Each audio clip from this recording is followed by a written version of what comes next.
বাবা মারা যাওয়ার ঠিক ১ মাসের মাথায় আম্মু অন্য একজনের সাথে চলে যায়। তখন আমার বয়স ১২ বছর আর আমার ছোট বোনের বয়স ৫ বছর। আমি মোটামুটি বাস্তবতা বুঝলেও আমার ছোটটা তখন কিছুই বোঝে না। প্রতিদিন রাতে ঘুমানোর আগে আমার বোন আমাকে জিজ্ঞাসা করে, আম্মু কবে আসবে? আমি নির্বাক হয়ে চোখের পানি ছেড়ে বোনটার কপালে চুমু খেয়ে বলি, আম্মু আমাদের আব্বুকে খুঁজতে গিয়েছে, আব্বুকে পেলেই ফিরে আসবে। আমার নাম আইদ আহমেদ, আমার ছোট বোনটার নাম সোহানা ইসলাম। মা চলে যাওয়ার পর আমার কাকারা মিলে এসেছিল আমাদের ভাই বোনকে এতিমখানায় রেখে আসবে। আমি তখন এতটুকু বুঝেছিলাম কাকারা আমাদের ঘরবাড়ি নিজেদের নামে করে নিতে চাইছে, তাই আমি রাজি হইনি এতিমখানায় যেতে। আমি বলেছিলাম আব্বু রেখে যাওয়া এই বাড়ি থেকে আমরা ভাই বোন কোথাও যাব না, আমি আমার বোনকে লালন পালন করব, আপনাদের কাউকে দরকার নেই। কিন্তু কাকারা জোর জবরদস্তি করে আমাদের কাছ থেকে ঘর বাড়ির দলিলে টিপ সই নিয়ে আমাদের ভাই বোনকে একটা এতিমখানায় দিয়ে আসে শহরে। এতিমখানায় গিয়ে দেখতে পেলাম আমাদের মতো আরও অনেক বাচ্চা সেখানে, কিন্তু আনি তো এখানে থাকবে না। আমি আর আমার বোন কোনো নিয়ম শৃঙ্খলার শিকলে বাধা পড়তে চাই না। একদিন সুযোগ বুঝে এতিমখানা থেকে বোনকে নিয়ে পালিয়ে আসলাম। আসার সময় একটা বিড়াল ছানা সাথে করে নিয়ে আসে সোহানা। বিড়াল ছানার নাম দেয় জুজু। আমরা দেখতে পাই দুইজন লোক চুরি করার উদ্দেশ্যে একটা বাড়ির দেয়াল টপকে সেখানে প্রবেশ করছে। প্রথম লোকটা টপকে ভেতরে প্রবেশ করলেও দ্বিতীয়জনের জামা দেয়ালে গেঁথে রাখা পেরেকের সাথে আটকে যায়, আর সে উপর হয়ে মুখ থুবড়ে নিচে পড়ে যায়। প্রথম লোকটা বলে, তোরে নিয়ে আসায় ভুল হয়েছে আমার। দ্বিতীয় লোকটা বলল, যা মাফ করে দিলাম।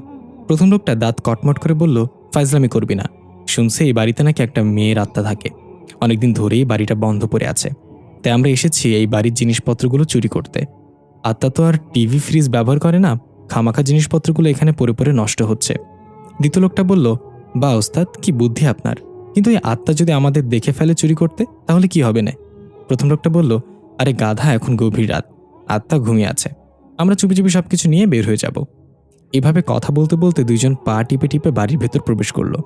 দেখা গেল একটা কালো ছায়ামূর্তি ২ তলার জানালার পাশে দাঁড়িয়ে তাদের দিকে তাকিয়েছিল এতক্ষণ। বাড়ির মেইন গেটের ওপারে খোদাই করে লেখা চাঁদের পরি।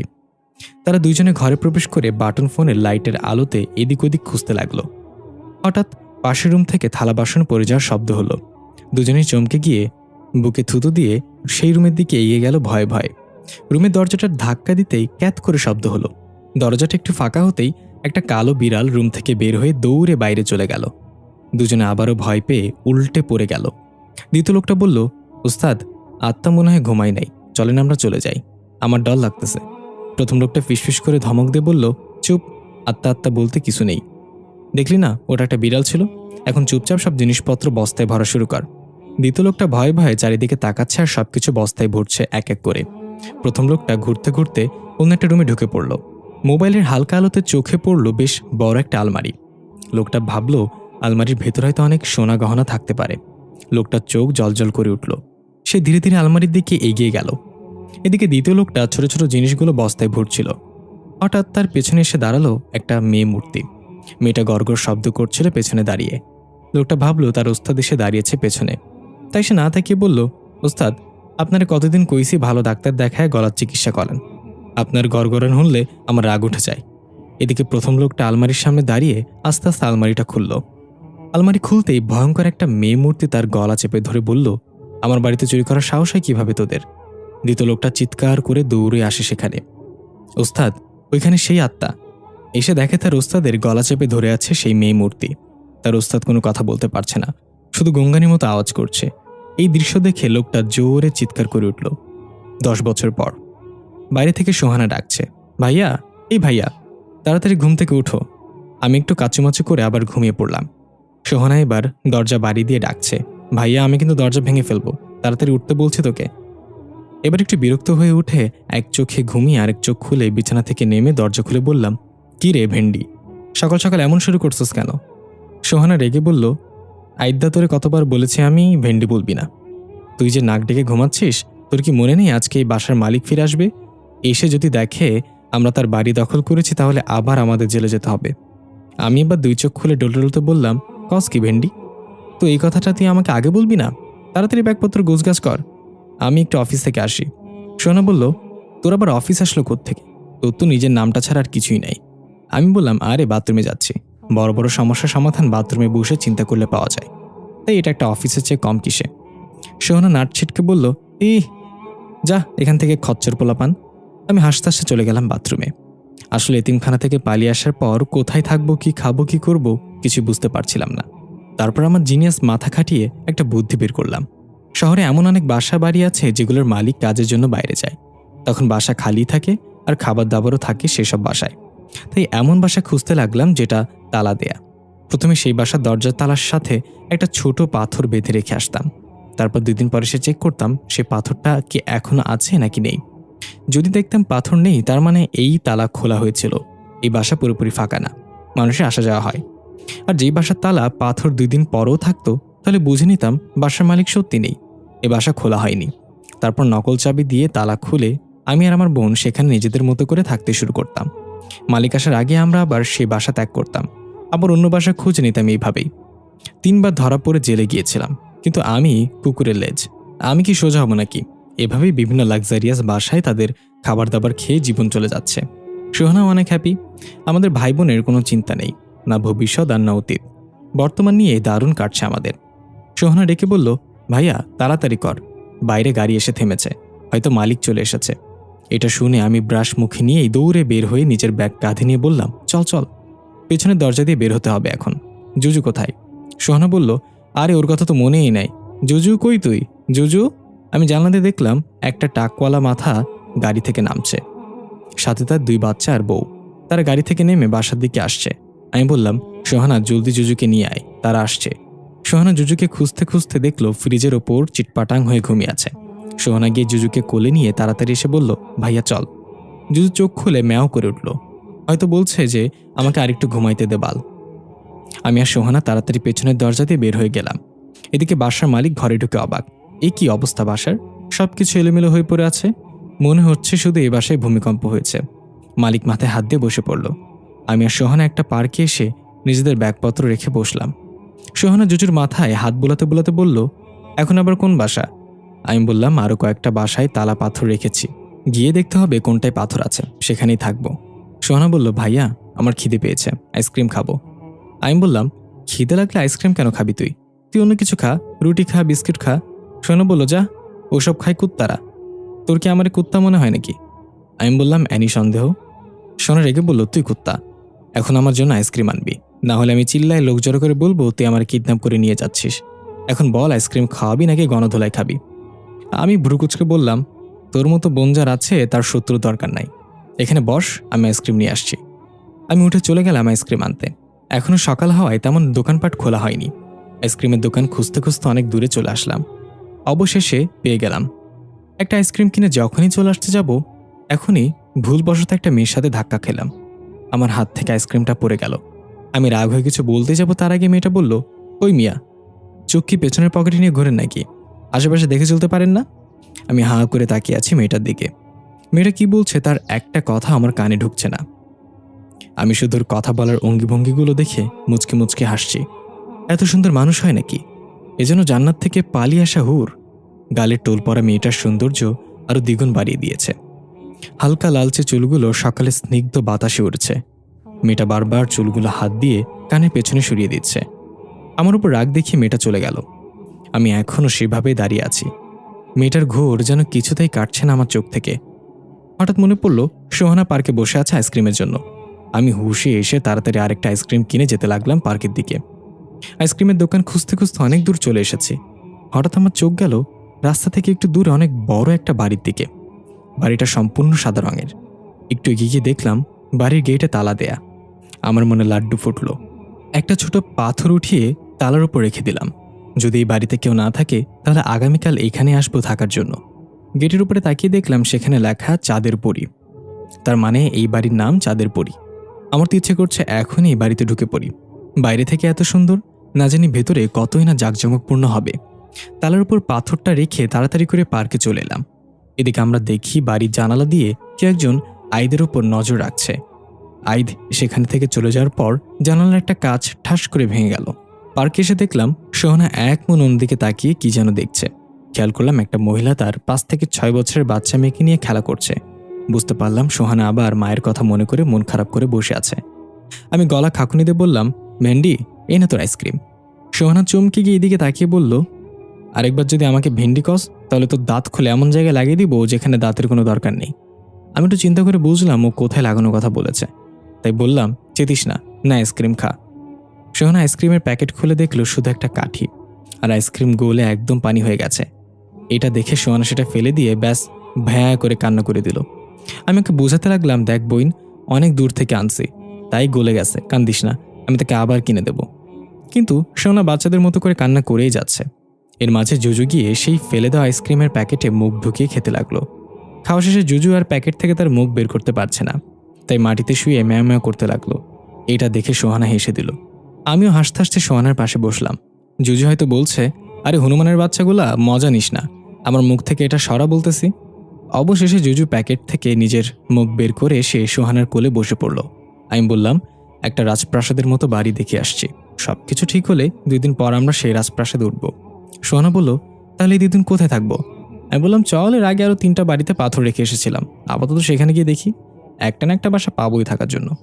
এই বলে সোহানার আমি রওনা হলাম। কিন্তু সেদিন যেন দুর্ভাগ্য আমাদের চেপে বসেছে। যে 3 বাসায় পাথর রেখেছিলাম সে বাসার মানুষজন এসে পড়েছে। এই 10 বছরের প্রথম এমন হলো। আজকে রাত রাস্তায় কাটাতে হবে বোঝা যাচ্ছে। দুপুরে একটা হোটেলে গিয়ে হালকা পাতলা কিছু খেয়ে নিলাম আমরা। এভাবে ঘুরতে ঘুরতে রাত হয়ে গেল। আস্তে আস্তে মানুষজন তাদের নিজেদের বাসায় ফিরতে লাগলো। পাখিরাও কিচিরমিচির করে আপন বাসায় মাথা গুঁজে নিল। রাত তখন প্রায় 1টা। আমি আর সোহানা রাস্তার পাশে একটা বেঞ্চে বসে আছি। সোহানা আকাশের চাঁদের দিকে তাকিয়ে বলল, আচ্ছা ভাইয়া, তোর কি এখনো মাকে মনে পড়ে? আমি বললাম, পরে তো, তবে ভালোবাসার স্থান থেকে না, মনের মাঝে ঘৃণার স্থান থেকে মনে পড়ে। যদি কখনো দেখা হয় তার সাথে, তাহলে শুধু বলবো, আমাদের জন্ম না দিলেই তো পারতে। সোহানা কেঁদেতে বলল, জানোস ভাইয়া, আমি আগে ভাবতাম মা বাবা না থাকলে হয়তো পৃথিবীতে বেঁচে থাকাই যায় না, কিন্তু তোর মতো ভাই যার আছে তার মা বাবা না থাকলেও চলবে। পরের জন্ম বলে যদি কোনো কিছু থাকে, তাহলে সেই জন্মেও সৃষ্টিকর্তার কাছে তোকেই ভাই হিসেবে চাইবো আমি। আমি কিছুক্ষণ সোহানার দিকে তাকিয়ে থেকে চোখের পানি লুকিয়ে বললাম, কিন্তু আমি তোকে পরের জন্মে বোন হিসেবে চাই না। সৃষ্টিকর্তার কাছে চাইবো পরের জন্মে যেন আমাকে একটা কিউট পরীর মতো দেখতে বোন দেয়। সোনা রেগে বলল, তার মানে আমি কিউট না? আমি বললাম, ভুলেও এই কথা মুখে আনিস না, তোরে দেখলে মনে হয় মূলার জন্ডিস হয়েছে। সোনা আরও রেগে আমাকে কিল ঘুষে মারতে মারতে বলল, কুত্তা, তোর 7 জন্মের ভাগ্য আমার মতো বোন পাইছোস, নিজের চেহারা দেখছোস, পোকায় খাওয়া আমের মতো দেখা যায় তোরে। আমি হাসতে লাগলাম। এর মাঝেই মনে হলো কেউ ফুপিয়ে ফুপিয়ে কান্না করছে। আমি বললাম, ভেন্ডি, তুই কি শুনছোস কেউ কান্না করছে? সোহানা কান পেতে বলল, হ্যাঁ, একটা মেয়ের কান্নার আওয়াজ এটা, কিন্তু এটা আসছে কোথা থেকে? আমি উঠে চারিদিকে খুঁজতে লাগলাম। বুঝতে পারলাম রাস্তার ওপাশে বড় গাছটার পেছন থেকে আসছে কান্নার আওয়াজ। সোহানা আর আমি সেদিকে এগিয়ে গেলাম। জুজু বেঞ্চের উপর ঘুমিয়েছিল। রাস্তায় কোনো মানুষ বা গাড়ি কিছুই নেই। দূর থেকে মাঝে মাঝে কুকুরের ডাক ভেসে আসছে। আমরা দুজন ধীরে ধীরে রাস্তার এপাশ থেকে গাছের কাছাকাছি আসতেই কান্নার শব্দটা বন্ধ হয়ে গেল। একটু অবাক হলেও আস্তে আস্তে গাছের পেছনে এসে দেখলাম সেখানে কেউ নেই। তাহলে কি আমরা দুজন এতক্ষণ ভুল শুনলাম? সোহানার আমি একে অপরের দিকে তাকিয়ে আছি। আমি গাছটা চারিদিকে ঘুরে দেখতে লাগলাম, আশেপাশে তাকিয়ে বোঝার চেষ্টা করলাম এখানে কেউ ছিল নাকি। হঠাৎ সোহানা ডাক দিল, ভাইয়া, ওটা কি? আমি দেখলাম সোহানা রাস্তার ওপাশে আঙুল দিয়ে ইশারা করে ভয়ার্থ চোখে তাকিয়ে আছে। আমি দেখলাম সেই বেঞ্চের ওপর সাদা 3 পিস পরা একটা মেয়ে আকৃতির বসে ঘুমন্ত জুজুর মাথায় হাত বুলিয়ে দিচ্ছে। চুল দিয়ে মেয়েটার মুখ ঢেকে আছে বিধায় তার চেহারা দেখা যাচ্ছে না। সোহানা বলল, ভাই, ওটা পেতনি, ও জুজুর ক্ষতি করবে। আমি হেসে বললাম, পাগল নাকি তুই? এসব ভূত পেতনি মানুষের কল্পনার মন গড়া কথা, চল গিয়ে দেখি সে কে। আমি এগিয়ে যেতে লাগলাম। সোহানা শক্ত করে আমার হাত ধরে পেছন পেছন আসলো। আমি গিয়ে সামনে দাঁড়িয়ে কিছু বলার আগে মেয়েটা বলে উঠল, ঘুম হলো মৃত্যুর প্রথম ধাপ। যদি বিড়ালটার আত্মা এখনো শরীরে ফিরে না আসে, তাহলে আমরা সেটাকে মৃত্যু বলে থাকি। আমি আর সোহানা একে অপরের দিকে অবাক চোখে তাকিয়ে বললাম, কে আপনি? তখন একটা দমকা হাওয়া এসে মেয়েটার চেহারার উপর থেকে চুলগুলো সরিয়ে দিল। আমি হা করে তাকিয়ে রইলাম। এটা সেই সকালে দেখা হওয়া মেয়েটা। সাদা 3 পিসের সাথে মেয়েটার গায়ের রং যেন একদম মিলেমিশে একাকার। আমি হা করে তাকিয়ে থাকতে দেখে সোহানা বলল, মুখ বন্ধ কর, গন্ধ বের হচ্ছে। আমি মুখ বন্ধ করে থতমত খেয়ে গেলাম। আপনি আপনি এত রাতে এখানে কি করছেন? মেয়েটা বলল, বাসা থেকে ঝগড়া করে বের হয়ে এসেছি। 7 মাস সারাদিন ঘ্যান ঘ্যান করে কানের কাছে, আর ভালো লাগে না। তাই মাঝে মাঝে আমি রাতের নিস্তব্ধ শহরের অলিগলি দিয়ে ঘুরে বেড়াই। আমি বললাম, ও আচ্ছা, তাহলে আমার বাড়িতে আপনাকে স্বাগতম মিস নাম না জানা পড়ি। সোনা বলল, তোর আবার বাড়ি আসলো কোত্থেকে? আমি সোনার কানে কাছে গিয়ে ফিসফিস করে বললাম, পুরো পৃথিবীই তো আমার বাড়ি, তুই চুপ থাক, বড় ভাই সেটিং হচ্ছে সেটা উপভোগ কর। মেয়েটা বলল, আমি শুনে ফেলেছি, এসব সেটিং ফিটিংয়ের কথা বাদ দাও। এখন বলো তোমরা এত রাতে এখানে কেন? তোমাদের বাড়ি কোথায়? সোহানা সত্যিটা বলার জন্য মুখ খুললে আমি ওর মুখ চেপে ধরে বললাম, আসলে আমরা ভাই বোন মাঝে মাঝে আপনার মতোই রাতে ঘোরাফেরা করি। শহরের শেষ মাথায় যে সাদা রঙের একটা বড় বাড়ি আছে, সেটাই আমাদের বাড়ি। সময় পেলে কখনো আইসেন, চা কফি খাবেন, প্রেম হলে হবে, না হলে নাই। মেয়েটা সুন্দর করে একটা হাসি দিয়ে জুজুর দিকে তাকিয়ে বলল, আপনাদের বিড়ালটা অনেক কিউট। বিড়ালটার সাথে দেখা করার জন্য হলেও আমি আসবো আপনাদের বাসায়। সোহানা বলল, তোমার চেহারা তো উজ্জ্বল কিভাবে? দেখে মনে হচ্ছে চেহারা থেকে আলো ছড়াচ্ছে। কোন সোনো মাখো চেহারায়? মেয়েটা হেসে বলল, আমরা কোনো ক্রিম মাখি না, আমরা জন্মের পর থেকেই এমন হই। তবে বড় হওয়ার সাথে সাথে আমাদের আচার আচরণ অনুযায়ী সৌন্দর্য বৃদ্ধি বা লোপ পায়।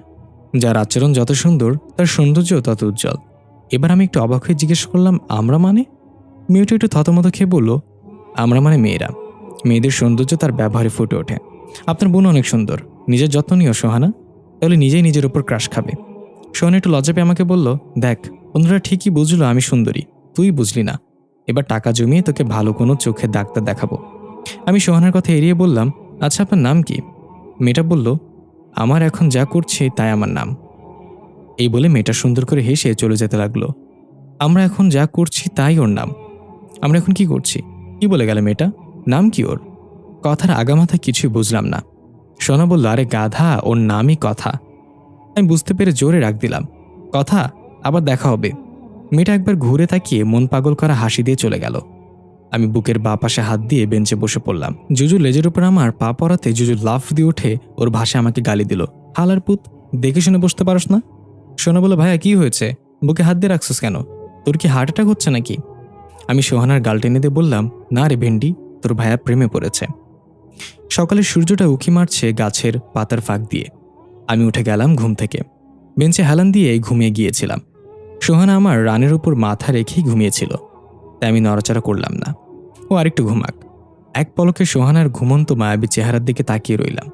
আমি যতই মজা করি না কেন ওর সাথে, আমি তো জানি আমার বোনটা একটা কিউটের ডিব্বা, কোনো পরিচ্ছে কম না। হয়তো বাবা মা থাকলে আমাদের জীবনটা আজ এরকম হতো না। আমাদের জীবনটা খুবই বৈচিত্র্যময়। বেঁচে থাকতে হলে মানিয়ে নিতে হবে, আর যারা মানিয়ে নিতে পারে না তারাই দিন শেষে আত্মহত্যা করে। এর মাঝে সোহানা উঠে শোয়া থেকে না উঠে আমাকে এভাবে তাকিয়ে থাকতে দেখে বলল, কিরে, এভাবে কি দেখোস? আমি একটু হেসে বললাম, না, দেখতেছি তুই আমার বোন হইলি কিভাবে। কোথায় আমি নায়কের মতো দেখতে, আর তুই ফকিন্নির মতো, কোনো মিলই নাই আমাদের। সোহানা উঠে মোড়ামুড়ি দিয়ে বলল, সকাল সকাল মুখটা খারাপ করব না, এখন টাকা থাকলে নাস্তা নিয়ে আয় যা, পেটের ভেতর চৌচৌ করছে ক্ষুধায়। আমি উঠে চলে গেলাম। পকেটে হাত দিয়ে দেখলাম যা টাকা আছে তা দিয়ে শুধু একজনের নাস্তাই হবে। একটু চিন্তা করে সোহানার জন্য 2টা পরাটা আর ভাজি নিয়ে নিলাম সেই টাকা দিয়ে। খিদে তো আমারও খুব পেয়েছে, কিন্তু আমার বোনের ক্ষুধার্ত মুখটা আমি দেখতে পারবো না, তাই হোটেল থেকে 2 গ্লাস পানি খেয়ে নিজের খিদা মিটিয়ে নিলাম। পরোটা এনে সোহানার হাতে দিয়ে বললাম, উফ, আজকে 3টা পরোটা খেয়ে এসেছি হোটেল থেকে, তোর জন্য 2টা আনছি, এবার এটা নিয়ে কান্নাকাটি করিস না কিন্তু। সোহানা পরোটার ব্যাগটা হাতে নিয়ে আমার দিকে কিছুক্ষণ তাকিয়ে থাকলো। তারপর একটা পরোটা আমার দিকে এগিয়ে দিয়ে বলল, আমি আমার ভাইয়ের মুখ দেখলেই বলে দিতে পারি কয়টা পরোটা খেয়েছে। আমি হালকা হেসে বললাম, এত বুঝোস কিভাবে তুই? সোনা বলল, কারণ আমি তোর বোন। আমি হেসে দিলাম। ভাই বোন মিলে ভাগাভাগি করে নাস্তা করে নিলাম। জুজুকেও অল্প কিছু খাওয়ালাম। তখনই দেখলাম একটু দূরে দাঁড়িয়ে সে রাতের মেয়েটা আমাদের দিকে তাকিয়ে হাসি মুখে দাঁড়িয়ে আছে। তাকে দেখে তো আমার ভেতরে আবার উথাল পাথাল শুরু হয়ে গেল। সোহানা মেয়েটাকে লক্ষ্য করে হাতের ইশারায় ডাক দিল। মেয়েটার হাতে একটা কাপড়ের ব্যাগ ছিল। মেয়েটা এগিয়ে এসে বলল, তোমরা এখনো এখানে? রাতে বাসায় যাওনি?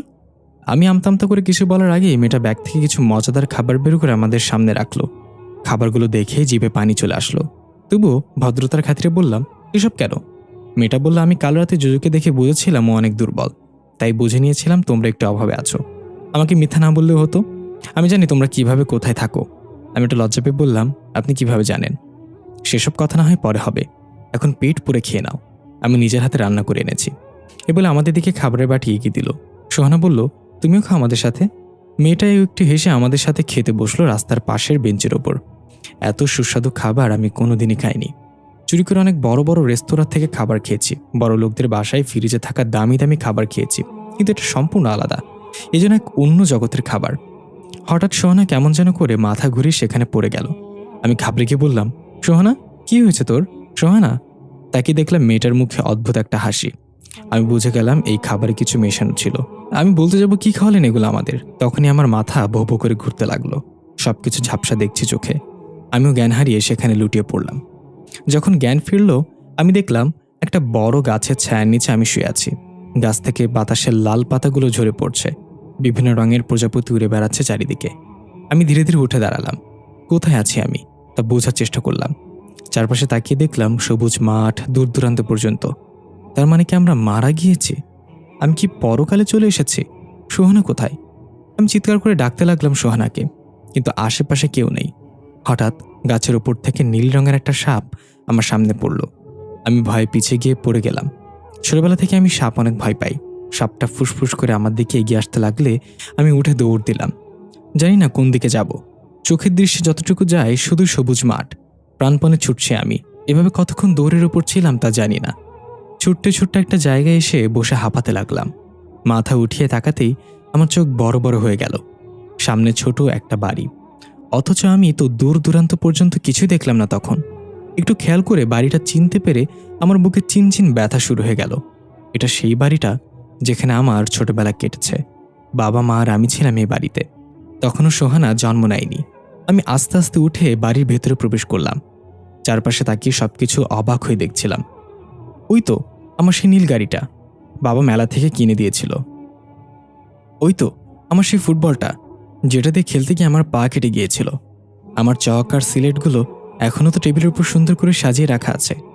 সবকিছু দেখে আমার চোখ থেকে কখন যে এক ফোঁটা পানি নিচে পড়ে গেল জানি না। আমি কিভাবে আবার এখানে চলে আসলাম? কি হচ্ছে আমার সাথে? তখন চোখ পড়ল ডাইনিং টেবিলে খাবার রাখা আছে। মায়ের বানানো কেক আধ খাওয়া অবস্থায় পড়ে আছে। আমার ক্ষুধা খুব পেয়েছে, তাই দৌড়ে গিয়ে কেকটা ওঠানোর চেষ্টা করলাম।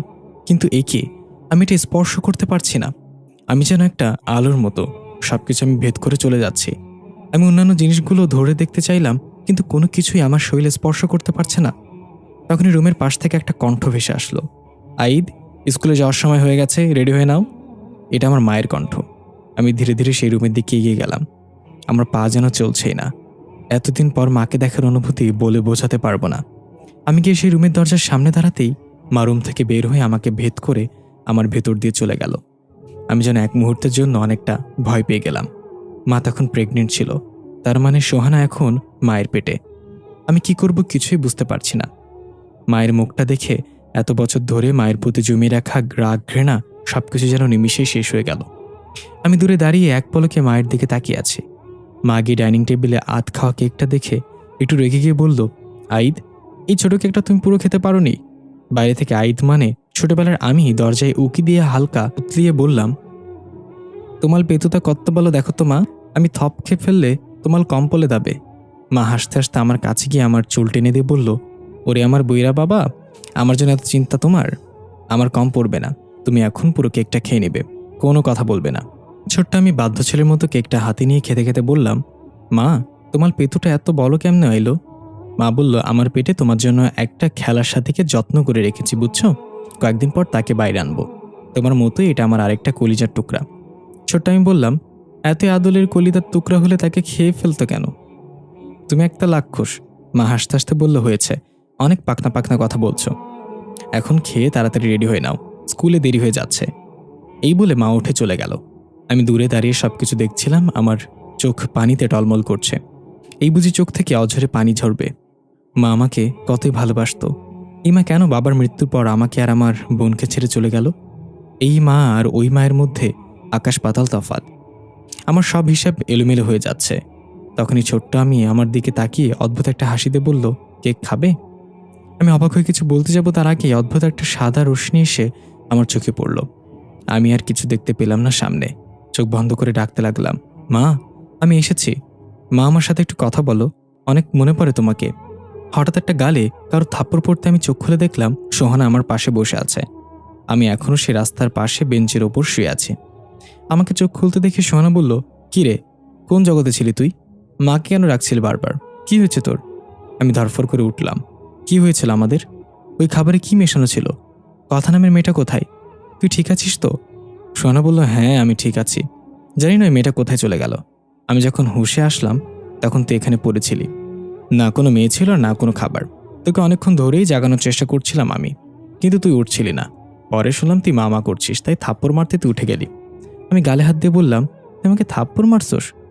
তোরে আমি বদদোয়া দিলাম পরের জন্মে যেন তুই টিভি রিমোটে জন্ম নেস। আর মানুষ তোর ব্যাটারি শেষ হয়ে গেলে যেন থাপড়াইয়া থাপড়াইয়া চালায় তোরে। সোনা বলল, চুপ থাক, এখন বল এটা কি হলো? মেয়েটা নিচ থেকে এসে আমাদের খাবার দিল, তারপর আমরা জ্ঞান হারিয়ে ফেললাম। উঠে মেয়েটাকে আর দেখতে পেলাম না। এতটুকু তো শিওর যে মেয়েটা কোনো মানুষ ছিল না, অন্য জগতের কেউ ছিল। আমি একটু ভেবে বললাম, জানি না সে কে ছিল, তবে আমাকে এমন কিছু দেখিয়েছে যা এখন আমাকে ভাবাতে বাধ্য করছে। আচ্ছা ভিন্ডি শোন, আমাদের মা যে অন্য কারোর সাথে চলে গেছে এটা আমরা আমাদের কাকা আর প্রতিবেশীর কাছ থেকে শুনেছি। আমরা তো কখনো যাচাই করে দেখিনি এটা কি আদৌ সত্যি ছিল নাকি আমাদের মায়ের থেকে আলাদা করার একটা ষড়যন্ত্র।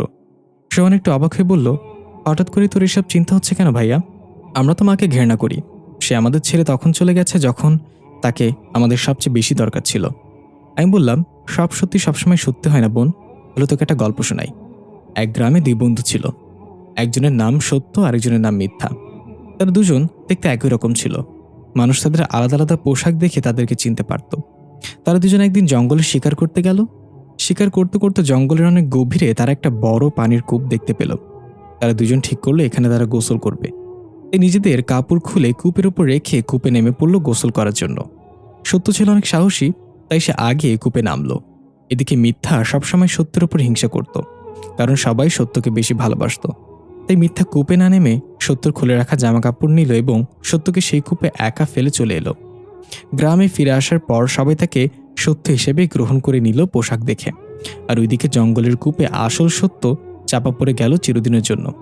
তখন থেকে পুরো পৃথিবীতে মিথ্যা সত্যর পোশাক পরে ঘুরে বেড়াচ্ছে, আর আমরা সেই মিথ্যাকেই সত্য হিসেবে মেনে নিয়ে চলছি। কেউ আসল সত্যর খোঁজে সেই কূপ পর্যন্ত যায় না। তাই আমাদের মা কি সত্যি সত্যি এমন করেছিল, নাকি আমরা এত বছর একটা মিথ্যাকে সত্যি হিসেবে মেনে নিয়ে আসছি?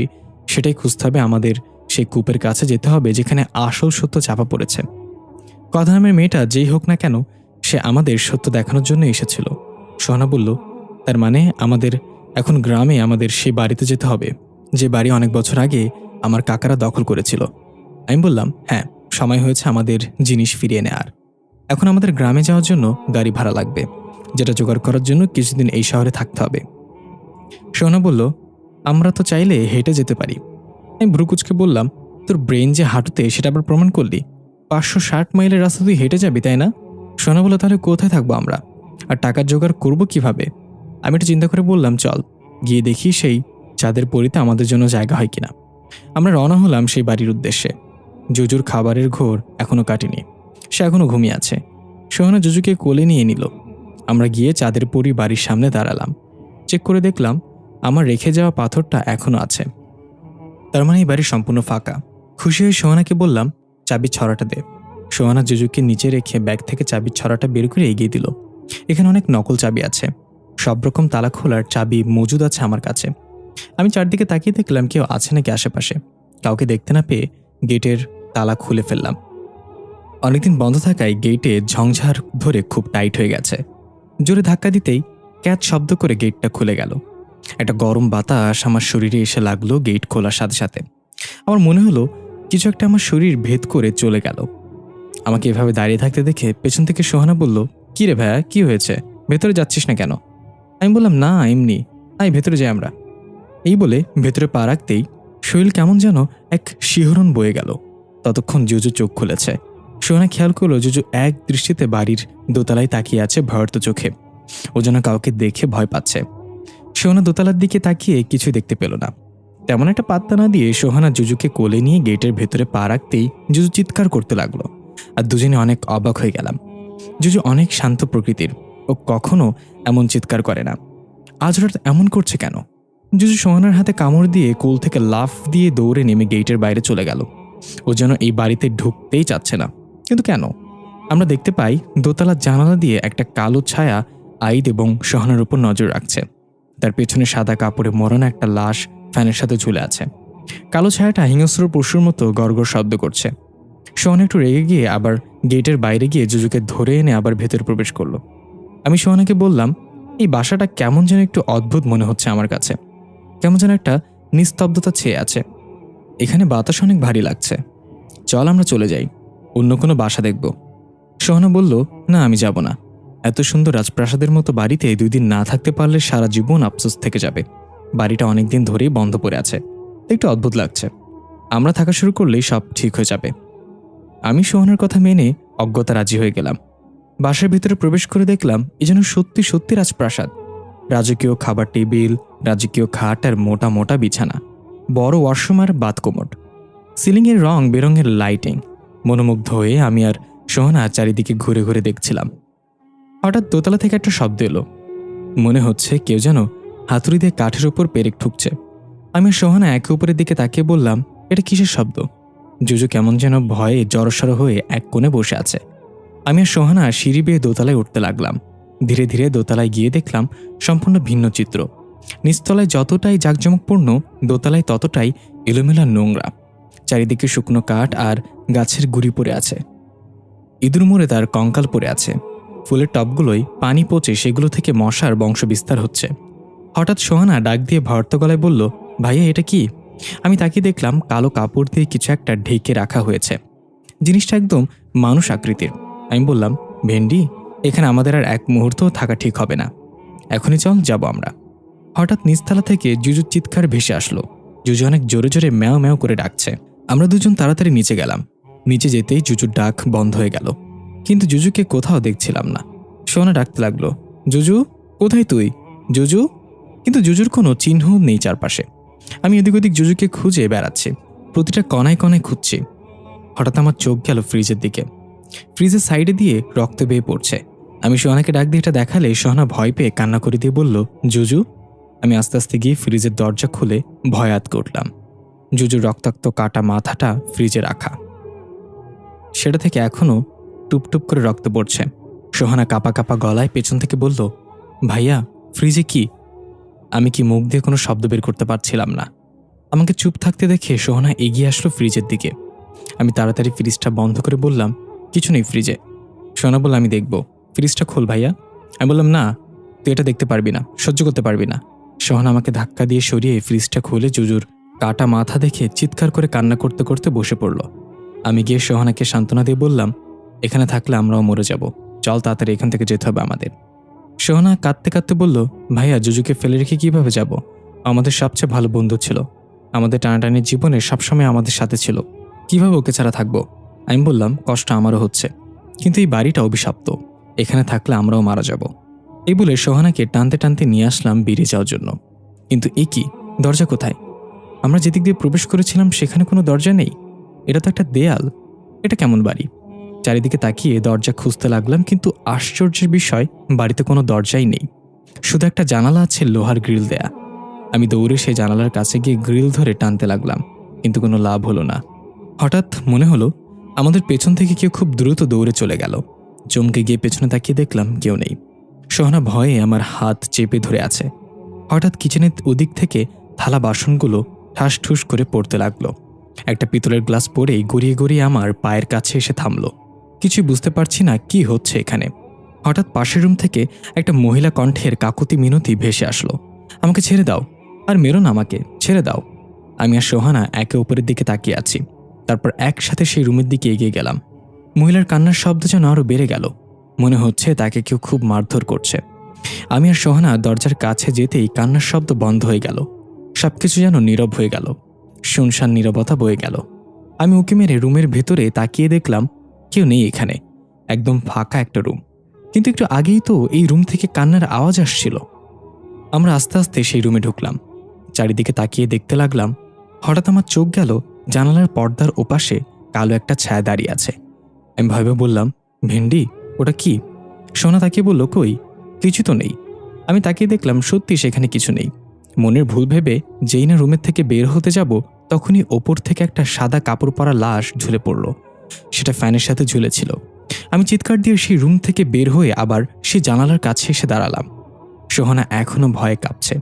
আমি ওকে ভয় কাটানোর জন্য বললাম, কিছু হয়নি, আমরা যেভাবেই হোক এখান থেকে বের হয়ে যাব, নিজেকে শান্ত রাখ। সোহানা কেঁদে দিয়ে বলল, কিভাবে? এই বাড়িতে প্রবেশ করার জন্য দরজা থাকলেও বের হওয়ার জন্য কোনো দরজা নেই। আমরা এখানে মারা পড়বো ভাইয়া, এখানে জীবিত থেকে বের হতে পারবো না। জুজু অলরেডি মারা গেছে, এখানে কিছু তো আছে ভাইয়া। আমি কিছু না বলে জানালার গ্রিল ধরে বাইরে তাকাতেই হঠাৎ আমার চোখ গেল বাইরের বাগানে দুজন লোক কাজ করছে। আমি খুশি হয়ে তাদেরকে ডাক দিলাম, এই যে ভাই, শুনছেন? আমরা এখানে আটকা পড়েছি, আমাদের একটু সাহায্য করুন। কিন্তু তারা আমার কোনো কথাই শুনতে পাচ্ছে না, তারা নিজেদের মতো কাজ করেই যাচ্ছে। আমি আবার চিৎকার করে ডাকলাম তাদের, কিন্তু কোনো লাভ হলো না। খেয়াল করলাম একটা লোকের হাতে কুষ্টি পাথরের আংটি। তারা দুজনেই লাল রঙের জামা পরে আছে। আমি সোহানার দিকে তাকিয়ে বললাম, লোক দুইটা আমার কথা শুনতে পাচ্ছে না কেন? সোহানা এগিয়ে এসে জানালা দিয়ে বাইরে তাকিয়ে বলল, তুই কাদেরকে সাহায্য করার জন্য ডাকছিস? ওখানে তো কেউ নেই। আমি অবাক হয়ে বাইরে তাকিয়ে দেখলাম সত্যি সত্যি সেখানে কেউ নেই। এই মাত্র তো তারা ছিল সেখানে, হঠাৎ করে কোথায় গায়েব হয়ে গেল? আমি আর সোহানা জানালার কাছেই বসে রইলাম। এখন এখান থেকে বের হব কিভাবে? এভাবে ফেসে যাব কখনো ভাবিনি। জুজুর কথা মনে পড়তেই সোহানা কেঁদে দিল। ঠিক তখনই আমাদের অবাক করে দিয়ে জুজু জানালা দিয়ে লাফিয়ে ভেতরে প্রবেশ করলো। এটা দেখে সোহানা আর আমি প্রচণ্ড ভয় পেয়ে দূরে সরে গেলাম। জুজু কিভাবে? ও তো মারা গেছে। কিন্তু জুজু ম্যাও করে সোহানার কোলে গিয়ে বসে পড়ল। আমি দৌড়ে গিয়ে ফ্রিজ খুলে দেখলাম সেখানে জুজুর কাটা মাথাটা নেই, আর না কোনো রক্তের ছাপ। সবকিছু যেন উধাও হয়ে গিয়েছে। তার মানে জুজু মারা যায়নি। এটা বুঝতে পেরে সোহানা জুজুকে জড়িয়ে ধরে কান্নায় ভেঙে পড়ল। আমার মাথায় একটা জিনিস ঘুরছে, জুজুর মৃত্যুটা আমাদের মনের ধোঁকা ছিল। ধোঁকাটাকেই আমরা সত্য বলে মেনে নিয়েছিলাম। হঠাৎ দোতলা থেকে আবার সেই কাঠে পেরেক ঠোকার শব্দ ভেসে আসলো। এবার সোহানা আর জুজুকে একা ছাড়ল না। ওকে কোলে নিয়েই আমরা ধীরে ধীরে সিঁড়ি বেয়ে দোতলায় উঠতে লাগলাম। আমরা দোতলায় পৌঁছাতেই যথারীতি শব্দটা বন্ধ হয়ে গেল। আমি দেখতে পেলাম একটা পুরাতন কাঠের আলমারি। সেটাতে একটা পেরেক অর্ধেক ঢুকানো। দেখে মনে হচ্ছে কেউ এখানেই পেরেকটা ঠোকার চেষ্টা করছিল। আমি সোহানাকে বললাম, চারিদিকে খেয়াল রাখ। আমি আলমারিটা খুলে দেখছি কি আছে এটার ভেতরে। এই বলে আমি ধীরে ধীরে আলমারির দিকে এগিয়ে গেলাম। আলমারির সামনে দাঁড়াতেই কেমন যেন মনে হলো সেটা নড়ে উঠল। ভয়ে ভয়ে এক টান দিয়ে আলমারিটা খুলতেই দুইটা মানুষের কঙ্কাল উপর হয়ে আমার উপর পড়ল। আমি ভয়ে চিৎকার করে উল্টে পড়ে গেলাম। কঙ্কাল দুইটা আমার উপর পড়ল। সোহানা দৌড়ে এসে কঙ্কাল দুইটা সরিয়ে দিল আমার শরীরের উপর থেকে।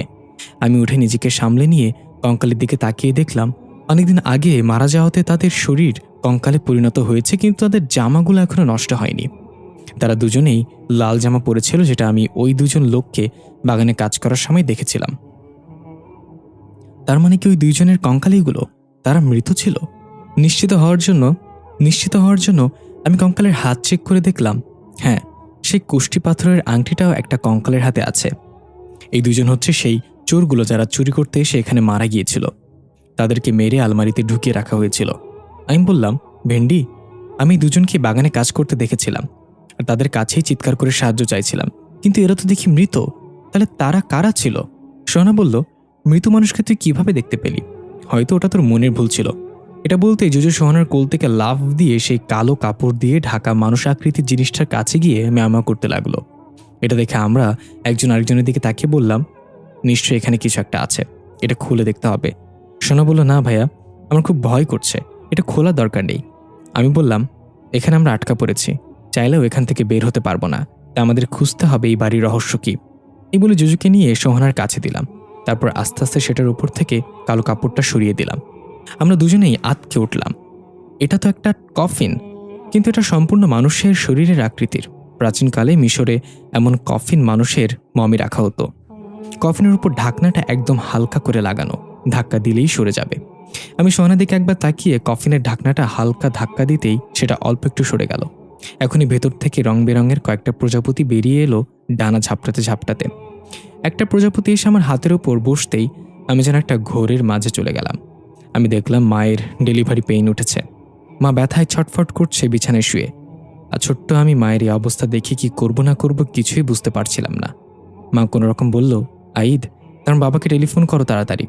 ছোট্ট আমি টেলিফোনে বাবার নাম্বার ঘুরিয়ে কল দিলাম। বাবা টেলিফোন উঠালে বললাম, বাবা বাবা। বাবা ওপাশ থেকে বলল, কি হয়েছে আইদ? ছোট্ট আমি বললাম, মা কেমন দানি করতেছে বাবা, তুমি তাড়াতাড়ি বাতায় আতো। এই শুনে বাবা টেলিফোন রেখে দিল। ততক্ষণে মা প্রায় জ্ঞান হারানোর মতো অবস্থা। আমি দূরে দাঁড়িয়ে এসব দেখছিলাম। মায়ের এমন অবস্থা দেখে ইচ্ছে করছিল মাকে আমি নিজেই হাসপাতালে নিয়ে যাই, কিন্তু আমি কিছুই করতে পারছিলাম না। কিছুক্ষণের মাঝেই বাবা একজন নার্সকে নিয়ে বাসায় আসলো হন্তদন্ত হয়ে। নার্স বাবা এবং ছোট্ট আমিকে বাইরে অপেক্ষা করতে বলে ঘরের দরজা বন্ধ করে দিল। বাবা টেনশন এদিক ওদিক পায়চারি করছিল। ছোট্ট আমি তখনও বুঝতে পারছিলাম না মায়ের কি হয়েছে। তাই বাবাকে একটু পরপরই জিজ্ঞাসা করছিলাম, বাবা, মায়ের কি হইতে? ঘরের ভেতরে মা কি করতে? বাবা কিছু না বলে শুধু আমার মাথায় হাত বুলিয়ে দিচ্ছিল। কিছুক্ষণ পর ভেতর থেকে শিশুর কান্নার শব্দ ভেসে আসলো। নার্স দরজা খুলে একটা ফুটফুটে মেয়ে বাবুকে নিয়ে বের হয়ে বলল, ভাইজান, মেয়ে হয়েছে আপনার। বাবা আনন্দে কেঁদে দিয়ে মেয়েকে কোলে নিয়ে চুমু খেয়ে বলল, বাবুর মা কেমন আছে?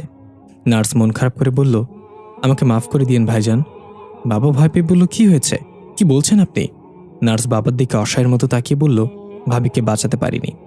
অতিরিক্ত ডেলিভারি পেইন সহ্য করতে না পেরে ভাবি নিঃশ্বাস নিতে পারিনি। বাচ্চাকে তো বাঁচিয়ে নিয়েছে আমি, তবে ভাবিকে বাঁচাতে পারিনি। এটা শুনে বাবা পাগলের মতো কান্না করতে করতে ঘরে প্রবেশ করলো। আমি দূরে দাঁড়িয়ে এটা শুনে অবাক হয়ে গেলাম। সোহানার জন্মের সময় মা মারা গিয়ে থাকলে তাহলে পরবর্তীতে আমাদের সাথে কে ছিল, সে কে? আমিও সেই ঘরে যেতে চাইলে আমার প্রচণ্ড মাথা ব্যথা শুরু হলে আমি চিৎকার করে মাটিতে বসে পড়লাম। আমার ঘোর ভাঙল। সোহানা দৌড়ে এসে আমাকে ধরে বলল, কি হয়েছে ভাইয়া? আমি অবাক চোখে সোহানার দিকে তাকিয়ে আছি। আমার মা সোহানাকে জন্ম দিয়েই মারা গেছে। তাহলে আমরা যাকে মা বলে জানতাম সে কে ছিল? এটা কিভাবে হতে পারে? আমাকে কিছু বলতে না দেখে সোহানা বলল, কি রে ভাইয়া, কথা বলছিস না কেন, কি হয়েছে? আমি সোহানাকে এই ব্যাপারে কিছুই বললাম না। আমি বললাম, কিছু না। এই বলে আমি তাড়াতাড়ি কফিনের ঢাকনাটা পুরো সরিয়ে ফেললাম এবং যা দেখলাম তাতে হাঁ করে তাকিয়ে রইলাম। আমাকে এভাবে হাঁ করে তাকিয়ে থাকতে দেখে সোহানা বলল, কি আছে ভাইয়া ওর ভেতরে? এই বলে এগিয়ে এসে দেখে অবাক হয়ে বলল, এটা তো সেই কথা নামের মেয়েটা।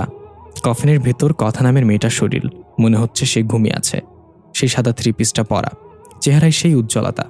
কফিনের ভেতর কথাকে দেখে আমরা দুজনে বেশ অবাক হলাম। এই মেয়েটা এখানে আসলো কিভাবে? কিছু তো মাথায় ঢুকছে না। আমি কথাকে স্পর্শ করে দেখার জন্য হাত বাড়াতেই পেছন থেকে সোহানা আমার মাথায় থাপ্পড় দিয়ে বলল, কি করছিস তুই? আমি বললাম, আরে নেগেটিভ ওমেন, আমি দেখতে যাচ্ছিলাম মেয়েটা কি জীবিত নাকি মৃত। সব কিছুতে উল্টাপাল্টা ভাবস তুই।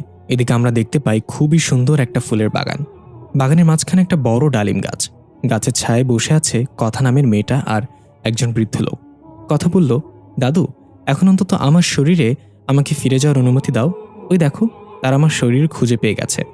বৃদ্ধ লোকটা বলল, একটু দাঁড়াও দাদু ভাই, ওদের মাঝে একজন যদি তোমার শরীরে স্পর্শ করে তাহলেই তুমি নিজের শরীরে ফিরে যাবে। ততক্ষণ পর্যন্ত দেখি ওরা কি করে। এই ভাই বোনকে তো আমার বেশ পছন্দ হয়েছে। কথা বলল, আমারও ওদেরকে বেশ ভালো লাগে দাদু। বৃদ্ধ লোকটা মুচকে এসে বলল, ওদেরকে ভালো লাগে নাকি ওকে ভালো লাগে? ব্যাপারটা কি দাদু ভাই? কথা একটু লজ্জা পেয়ে বলল, দাদু তুমিও না, যা খুশি তাই বলো। বৃদ্ধ লোকটা হু হু করে হেসে দিয়ে বলল, লজ্জা পাওয়ার কি আছে? আর যাই হোক, আইদের সাথে তো তোমার জোড়া লেখা আছে। তোমাকে পূর্ণ মানুষ হতে হলে এমন একজনের সাথে মিলিত হতে হবে যার হার্ট বুকের বাঁ পাশে না হয়ে ডান পাশে হবে। শতকরা 2 জন মানুষের হার্ট ডান পাশে হয়ে থাকে, আর সেই 2 জনের মাঝে আইদও পড়ে। আইদের হার্ট ডান পাশে। ও তোমার জন্য একদম উপযুক্ত। কথা বলল, তা আমি জানি, আর এজন্যই ওদেরকে চাঁদের পরীতে নিয়ে এসেছে। চাঁদের পরীর অভিশাপ কাটিয়ে আবার আমি সম্পূর্ণ মানুষ রূপে ফিরে যেতে পারি। বৃদ্ধ লোকটা কথার মাথায় হাত দিয়ে বলল, সব ঠিক হয়ে যাবে দাদু ভাই, শুধু সময়ের অপেক্ষা। সোহানা বলল, ভাইয়া, আমার মনে হয় এটা কথাদের বাড়ি, আর কথাই হচ্ছে চাঁদের পরী। ছোটবেলায় মা আমাকে চাঁদের পরীর গল্প শুনিয়েছিল। যদিও আমার পুরো গল্পটা মনে নেই, যা মনে আছে তা হলো একজন জিন রাজকুমার পৃথিবীতে ঘুরতে এসে একজন মানব মেয়ের প্রেমে পড়ে যায়। তাই সেই জিন রাজকুমার মানুষের রূপ ধারণ করে মানব মেয়ের কাছে দেখা দেয়। মানব মেয়ের নামটা আমার মনে পড়ছে না। আস্তে আস্তে তারা অনেক ভালো বন্ধু হয়ে যায়। বন্ধুত্ব থেকে তাদের সম্পর্ক প্রেম পর্যন্ত গড়ায়। ওইদিকে জিন রাজা এ ব্যাপারে কিছুই জানত না। রাজকুমার সবার অগোচরে মানব মেয়েকে বিয়ে করে।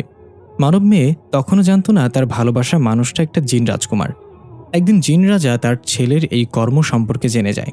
রাজা অনেক রাগান্বিত হয়ে রাজকুমারকে লোহার খাঁচায় বন্দি বানিয়ে ফেলে এবং 2টা রাক্ষসকে পাঠায় মানব মেয়েকে মেরে ফেলার জন্য। তখন মানব মেয়েটা ছিল সন্তান সম্ভাবনা। মানব মেয়ের পেটে সন্তান আসার পর সে বুঝতে পারে এটা কোনো সাধারণ বাচ্চা না, কারণ বাচ্চাটার পেটের ভেতর থাকাকালীন তার সাথে কথা বলতো, তাকে মা বলে ডাকতো, তাকে সকল বিপদ আপদের সংকেত আগেই দিয়ে দিত। রাজা যে 2টা রাক্ষসকে পাঠিয়েছে মানব মেয়েকে মারার জন্য সে খবর আগেই তার পেটের বাচ্চা বলে দিয়েছে। এই পর্যন্ত বলে সোহানা আর কিছু মনে করতে পারল না। আমি জিজ্ঞেস করলাম, তারপর কি হলো? সোহানা বলল, তারপর আর মনে নেই ভাইয়া, অনেকদিন আগে শুনেছি মায়ের মুখে, আর তখন আমি অনেক ছোট ছিলাম তাই ভুলে গিয়েছি। আমি কিছু একটা ভাবতে লাগলাম, আমি তো আমার ভীষণে দেখতে পেয়েছি মা সোহানার জন্মের সময় মারা গেছে। তাহলে বাবার মৃত্যুর আগ পর্যন্ত যে মানুষটাকে আমরা মা বলে জেনে এসেছি সে কে ছিল? সোহানা বলল, কি হয়েছে, কি ভাবছিস তুই? আমার কাছ থেকে কি কিছু লুকানোর চেষ্টা করতেছস? আমি একটু আমতামতা করে বললাম, কই কিছু না তো। আরে তুই এই গল্পের বাকিটুকু মনে করার চেষ্টা কর। সামান্য একটা গল্প মনে রাখতে পারস না? তোর মাথায় তো গবরও নাই ভেন্ডি। সোনা রেগে বলল, ফালতু কথা বলবি না। তুই যে আমার ভাই এটা মনে রেখেছি এই বেশি। মনে আছে ছোটবেলায় সেই কথাটা? আমি বললাম, সেই কথা আমার সারা জীবন মনে থাকবে। তুই কিল দিয়ে আমার পিঠ বাঁকা করে ফেলেছিলি। এখন আমার মেরুদণ্ড বাঁকা হয়ে যায় সেদিনের কথা মনে পড়লে। সোহানা হাসতে হাসতে বলল, আমার কি দোষ? একসাথে ঘুমিয়েছিলাম, আমি স্বপ্নে দেখি তুই আমারে গুলি করতে মারতে চাইতেছস। আমি কিছু না ভেবেই তোরা একটা লাথি বসিয়ে দেই। সত্যি সেটা লেগে যাবে কে জানতো? আমি বললাম, খুব মহৎ কর্ম সম্পাদন করিয়েছেন আপনি। এখন আমাকে আমার কাজ করতে দিন, চেক করে দেখি মেয়েটা জীবিত নাকি মৃত। এই বলে আমি কথার গালে হালকা স্পর্শ করতেই কথার শরীর নড়ে উঠল। আমি একটু ভয় পেয়ে পিছিয়ে গেলাম। হঠাৎ কথা চোখ মেলে তাকিয়ে উঠে বসে পড়ল এক ঝটকায়। আমি নিজের হাতের দিকে তাকিয়ে বললাম, আমার হাতে এত শক্তি, মৃত মানুষ জীবিত করে ফেললাম। কথা কফিন থেকে উঠে এসে আমার সামনে দাঁড়িয়ে বলল, আমি মৃত না, গাধা। সোহানা বলল, তুমি কিভাবে জানলে আমার ভাই একটা গাধা? ভাইরাল হয়ে গেল নাকি? আমি সোহানার দিকে চোখ বড় করে তাকিয়ে বললাম, আমি গাধা? সোহানা বলল, তুই নিজেই যেহেতু বললি তাই আমি মেনেও নিলাম, যা। আমি বললাম, চুপ থাক ভেন্ডি। তাকে দেখলাম কথা মিটমিট হাসছে আমাদের ঝগড়া দেখে। আমি বললাম, এই আপনি হাসছেন কেন? আর আপনি এখানে কেন? সেদিন আমাদের দুজনকে কি খাইয়ে বেহুশ করে তারপর উধা হয়ে গিয়েছিলেন? কে আপনি, সত্যি করে বলেন তো? কথা বলল, আমি তোমাকে সত্য দেখানোর জন্যই এই খাবার খাইয়েছিলাম। আশা করি অনেক কিছু জানতে পেরেছ। আমি সোহানার দিকে তাকিয়ে দেখলাম ও জিজ্ঞাসাসুলভ দৃষ্টিতে আমার দিকে তাকিয়ে আছে। আমি আমতা আমতা করে বললাম, না, তেমন কিছু জানতে পারিনি। আপনি কি সেটা আগে বলেন। এটুকু বুঝেছি আপনি আমাদের মতো সাধারণ কোনো মানুষ না। কথা হেঁটে গিয়ে জুজুকে কোলে নিয়ে আদর করতে করতে বলল, আমি চাঁদের পরি, এই বাড়িতেই আমি থাকি, তবে সবসময় না। আমি বললাম, তার মানে আপনি আমাদেরকে এই বাড়িতে নিয়ে এসেছেন, তাই না? প্রথম যেদিন আপনার সাথে ধাক্কা লাগলো ভুলবশত, সেই দিনই আমি এই বাড়িটা দেখতে পেয়েছিলাম। আপনি তাহলে আমাকে এই বাড়িটা দেখিয়েছিলেন। কথা কোনো উত্তর না দিয়ে সিঁড়ি বেয়ে নিচে নামতে লাগলো জুজুকে নিয়ে। আমি বললাম, সোহানা চল, আমরাও নিচে নামি ওর সাথে, দেখিও কোথায় যাই। সোহানা বলল, আর কত নিচে নামবি? তোরে আমি চাই উপরে ওঠাতে, তুই শুধু নিচেই নামতে চাস। আমি রেগে বললাম, ভেন্ডির ঘরে ভেন্ডি, সিঁড়ি বেয়ে নিচে নামার কথা বলছি। মেয়েটা জুজুকে নিয়ে চলে যাচ্ছে তো। সোনা বলল, আগে বলবি তো, তাড়াতাড়ি চল। আর মেয়েটা কোথায় বা যাবে? ঘরে তো কোনো দরজাই নাই। এই বলে আমরাও তাড়াতাড়ি সিঁড়ি বেয়ে নিচে নেমে অবাক হয়ে গেলাম। দুজন দুজনের দিকে হা করে তাকিয়ে আছি, কারণ আমরা যেদিক দিয়ে প্রবেশ করেছিলাম বাসায়, সেখানে এখন দরজা আছে। কথা সে দরজা খুলে হেঁটে বের হয়ে যাচ্ছে। আমরা খুশি হয়ে তাড়াতাড়ি দূরে ঘর থেকে বের হয়ে গেলাম। অবশেষে আমরা চাঁদের পরি থেকে বের হলাম। কথা বলল, আবার ফিরে আসতে হবে এখানে। এখন বের হয়ে গেলাম, কারণ রাতে এই বাসা একটা শ্মশানে পরিণত হয়। রাতের বেলা এখানে থাকা মানে মৃত্যু।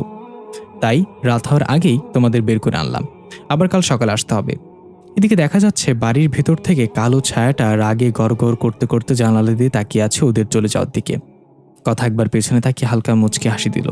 এতে করে কালো ছায়াটা রাগে চিৎকার করে উঠল। আমি বললাম, এবারে রহস্য আসলে কি? কথা বলল, সে অনেক লম্বা কাহিনী, পরে কখনো বলা যাবে। আমার ব্যাপারে তোমাদের সন্দেহ দূর করে দিচ্ছে। আমি হলাম অর্ধেক মানুষ আর অর্ধেক পরী। আমার মা ছিল একজন মানুষ আর বাবা ছিল জিন, তাই আমার জন্ম এভাবেই হয়েছে। সোহানা বলল, ভাইয়া, এটা তো আমাদের মায়ের বলা সেই গল্পের মতো তাহলে। কথা একটু অবাক হয়ে বলল, তোমাদের মা তো তোমার জন্মের। আমি কথাকে থামিয়ে দিয়ে বললাম, সেসব কথা বাদ দেন। এখন বলেন আপনি আমাদের কাছে কি চান, কেন পরিকল্পনা করে এই বাড়িতে নিয়ে এসেছেন? কথা বলল, সেটা সময় হলেই জানতে পারবে। এখন মনে হচ্ছে তোমরা ক্ষুধার্ত, চলো কিছু খাওয়া যাক। সোনা বলল, হ্যাঁ। তারপর আমরা আবার তোমার খাবার খেয়ে বেহুশ হয়ে পড়ে যাই। কথা হাসতে হাসতে বলল, আরে না, সেটা অন্য একটা কারণ ছিল, আইজ জানে কারণটা। আর তেমন কিছুই হবে না। আমি বললাম, বেহুশ হই আর যাই হই, আমার এখন খেতে হবে। ক্ষুধায় পেটের ভেতর লিভার কলিজা সবাই যুদ্ধ করতেছে। আমরা হাঁটতে হাঁটতে গিয়ে একটা পার্কে বসলাম। কথা বলল, তোমরা এখানে বসো, আমি খাবার নিয়ে আসছি তোমাদের জন্য। এই বলে কথা জুজুকে চুমু খেয়ে সোহানার কোলে দিয়ে চলে গেল। আমি বিড়বিড় করে বললাম, কেন যে বিড়াল হয়ে জন্ম নিলাম না? সোহানা শুনে বলল, থাক ভাই, দুঃখ করিস না, গাধাও কিন্তু একটা উপকারী প্রাণী। আমি বললাম, ফালতু কথা বললে তোর কান ছিঁড়ে ফেলবো আমি। সোহানা উল্টে আমার কানে ডলা দিয়ে বলল, আমি হুমকিতে বিশ্বাস করি না, প্র্যাকটিক্যাল করতে বিশ্বাসী। আমি করে বললাম, কান ছেড়ে দে, আর হুমকি দিব না তোরে, সরি সরি। সোহানা কান ছেড়ে দিয়ে বলল, আচ্ছা ভাইয়া, এই কথাকে আমার বেশি সুবিধার মনে হচ্ছে না, কোনো একটা ঘাপলা আছে, ওর প্রতিটা কথায় কেমন যেন রহস্য লুকিয়ে আছে। আমি কান ডলতে ডলতে বললাম, কেন, দেখছোস মেয়েটা কত সুন্দরী, পাটের আঁশের মতো চুল মেয়েটার, গোলাপের পাপড়ির মতো ঠোঁট, আপেলের মতো গাল, স্টেডিয়ামের মতো কপাল, আর সাপের গর্তের মতো নাক। এত সুন্দরী মেয়েকে তোর সন্দেহ করা উচিত না বইন। সোনা রেগে বলল, আরে গাধা, আমি ওর আচার আচরণের কথা বলছি। এর মাঝে এই কথা ব্যাগ ভর্তি খাবার নিয়ে চলে আসলো। এসে বলল, দুই ভাই বোন মিলে কি ফুসফুস করছো, আমাকে একটু শোনাও। আমি বললাম, তেমন কিছু না, আমার বোন আপনাকে। সোনা আমার মুখ চেপে ধরে বলল, আসলে আমি আপনাকে নিয়ে অনেক প্রশংসা করছিলাম, কিন্তু আমার ভাই সেটা মানতে চাচ্ছিল না। কথা বলল, সেটা নতুন কি, ছেলে মানুষ সহজে কিছু মানতে চায় না। চল এখন খাওয়া শুরু করা যাক। আমরা দেখলাম কয়েক রকম ভিন্ন ভিন্ন খাবার, সেগুলো থেকে এখনও ধোঁয়া বের হচ্ছে, ঘ্রাণে মাতাল হাওয়ার মতো অবস্থা। কথা বলল, এগুলো আমাদের রাজ্যের সবচেয়ে প্রিয় খাবার। আমরা স্পেশাল অতিথিদের জন্য এগুলো রান্না করি, একবার খেলে সারা জীবন মনে থাকবে। আমি বললাম, তার মানে আমরা স্পেশাল? শুনেই গলে গেল। সোহানার পক্ষ থেকে আপনাকে একটা কিস। সোহানা ভ্রুকুচকে বলল, ফালতু কথা না বলে খাওয়া শুরু কর। আমি বললাম, 1 মিনিট, খাওয়ার আগে আমার একটা ইম্পর্টেন্ট প্রশ্ন আছে, সেটা না জানতে পারলে আমার পেটে খাবার যাবে না। কথা বলল, কি প্রশ্ন শুনি? আমি বললাম, আপনি বলেছেন আপনি অর্ধেক মানুষ অর্ধেক পরী, তাহলে আমি জানতে চাই আপনার কোন অংশ মানুষ আর কোন অংশ পরী? সোহানা বলল, এটা তোর ইম্পর্টেন্ট প্রশ্ন? আমি বললাম, হ্যাঁ। কথা এবার একটু রেগে বলল, খাবার ঠান্ডা হয়ে যাচ্ছে, তাড়াতাড়ি খেয়ে নাও। আমি আর সোহানা খাবার হাতে নিয়ে মুখে দিব তার আগেই পেছন থেকে কেউ যেন ডাক দিল, আইদ, খাবার খেও না। সাথে সাথে চমকে গিয়ে পেছনে তাকিয়ে দেখলাম কথা দাঁড়িয়ে আছে। কথা আমাদের পেছনে থাকলে সামনে কে? মুহূর্তের সামনে তাকিয়ে দেখি সেখানে কেউ নেই, আর না কোনো খাবার আছে। সম্পূর্ণ সবকিছু গায়েব হয়ে গেল নিমিষেই। কথা বলল, তোমরা বর্ষা, আমি দেখে আসি ও কে ছিল আর কি উদ্দেশ্যে এখানে এসেছিল আমার রূপ ধারণ করে। এই বলে কথা বাতাসের গতিতে ছুটে চলে গেল। আমরা দুজন এখনো হা করে তাকিয়ে আছি। সোহানা বলল, ভাইয়া, এটা কি হলো? আমি বললাম, ভেন্ডি, একই প্রশ্ন আমার, এটা কি হলো? সোহানা আমার চুল টান দিয়ে ধরে বলল, আজকেই তোকে লাস্ট ওয়ার্নিং দিতেছি, গাধার বাচ্চা, আরেকবার যদি আমার এই ভেন্ডি কস তাহলে তোর একদিন কি আর আমার একদিন। আমি বললাম, চুল ছাড়, ব্যথা লাগছে তো। আচ্ছা, আর বলবো না, চুল ছাড় বলছি। সোহানা চুল ছেড়ে মাথায় হাত বুলিয়ে চুলগুলো ঠিক করে দিয়ে বলল, আচ্ছা ভাইয়া, আমি যদি মারা যাই তাহলে তুই কি কষ্ট পাবি? আমি এক মুহূর্তের জন্য থমকে গেলাম। ধমক দিয়ে বললাম, এসব কি কথা? তুই মরে গেলে আমি ভেন্ডি বলে কাকে খেপাবো? এমন কথার মুখেও আনবি না। সোহানা বলল, আইদা, তুই ভালো হবি না তাই না? আচ্ছা শোন, আমি যদি মারা যাই তাহলে তুই একটুও কাঁদবি না। আমি তোর হাসি মুখটা দেখে মরতে চাই। তোর মুখের হাসিটাই মানাই, বুঝছস? আমি বললাম, এসব কথা বলার মানে কি? চুপ কর তুই। আরও কত স্বপ্ন বাকি আমাদের। একটা ঢেঁড়সের মতো ছেলে খুঁজে তোকে বিয়ে দিয়ে দেবো। তোর বিয়েতে আমি লুঙ্গি ডান্স করব। তোর কিউট কিউট 2টা ননদ থাকবে, তারা 2জন আমাকে পাওয়ার জন্য ঝগড়া করবে। আরও কত স্বপ্ন। আর তুই কিনা এখনই মরে যাবি? আমার স্বপ্ন পূরণ হওয়ার আগে মরার কথা বললে তোর হাড্ডি গুড্ডি ভেঙে দিব একদম। সোহানা কিছু বলল না। কিছুক্ষণ পর শুধু একটু মুচকি এসে বলল, আমি তোর জন্য ওপারে অপেক্ষা করব ভাইয়া। তখনই পেছন থেকে কথা এসে আমাদের সামনে বসলো। সোহানা আর আমি হা করে তাকিয়ে আছি। এটা কি হয়ে গেল? আমাদের চোখে প্রশ্ন দেখে কথা বলল, আগেই বলেছি সবকিছুকে সত্য বলে মেনে নিও না। ওই খাবারগুলো যদি খেতে তাহলে সাথে সাথে তোমরা মারা যেতে। আমি সময় মতো না আসলে এতক্ষণে পরপারে চলে যেতে। আমি বললাম, আপনি যদি কথা হন তাহলে সে কে ছিল, আর কেনই বা আমাদের মারতে চায়? আমাদের অপরাধ কি? কথা বলল, অপরাধীরা মরে না, তারা তো বুক ফুলিয়ে পৃথিবীর মাটিতে ঘুরে বেড়াচ্ছে। মরে শুধু সাধারণ আর নির্দোষ মানুষগুলো। এজন্যই কোনো এক মহামানব বলে গিয়েছিল, এমন একটা সময় আসবে যখন যে মারবে সে জানবে না কেন সে তাকে মারল, আর যে মারা যাবে সে জানবে না কেন সে মারা গেল। আমি যেহেতু অর্ধেক মানুষ আর অর্ধেক পড়ি, তাই আমাকে পরবর্তী চন্দ্রগ্রহণের রাতে যে কোনো একটা বেছে নিতে হবে। হয় আমি পুরোপুরি মানুষ হব, না হয় আমি পুরোপুরি পরী হব। আমি এখন দ্বিধায় ভুগছি কোনটা গ্রহণ করব। সোহানা বলল, তুমি পরী হয়ে যাও তাহলে, তোমার মতো সুন্দরীদের পরী হলেই মানাবে। আমি সোহানার দিকে তাকিয়ে দাঁত কামড়ে বললাম, ভেন্ডি, বড় ভাইয়ের কপালে কেন লাথি মারতেছস? কথা মানুষ হলে ভালো হবে। কথা হাসতে হাসতে ব্যাগ থেকে খাবার বের করলো। এবার খাবার হাতে নেওয়ার আগে আশেপাশে পেছনে সামনে ভালো করে তাকিয়ে নিলাম। অন্য কোনো কথা এবার এসে বলবে না কি খেও না? কথা বলল, আর ভয় নেই, এবার খেতে পারো। আসলে এমন কেউ আছে যে চায় না আমি এই অর্ধ জীবন থেকে মুক্তি পাই। সে সবসময় আমাদের বাধা দেওয়ার চেষ্টা করবে। আমি খাবার খেতে খেতে বললাম, সে কে? আর আপনার সাথে আমাদের ভাই বোনের কি সম্পর্ক? আপনার মানুষ বা পরী হওয়ার জন্য আমরা দায়ী নাকি? আমাদেরকে কেন মারতে চায়? সোহানা বলল, ভাইয়া, এটা কেমন কথা? তুই না কথাকে পছন্দ করস, ওর জন্য না হয় 2-1বার নিজের জীবন দিলি, তাতে আর এমন কি? কথা মিটমিট হাসছে এটা শুনে। আমি বললাম, আরে ভেন্ডি, জীবন 2-1বার কেমনে দেয়? আর কে বলেছে আমি ওনাকে পছন্দ করি? আমি তো শুধু। সোহানা বলল, আমি তো শুধু কি ভাইয়া? আমি বললাম, চুপ থাক, আর আপনি বলেন কি রহস্য লুকিয়ে রেখেছেন, কি হচ্ছে আমাদের সাথে? এর মাঝে জুজু দৌড়ে চলে গেল রাস্তার দিকে। সোহানা খাবার মুখে নিয়ে উঠে জুজুর পেছনে গেল। জুজু দাঁড়া, কোথায় যাচ্ছিস? জুজু দাঁড়া বলছি।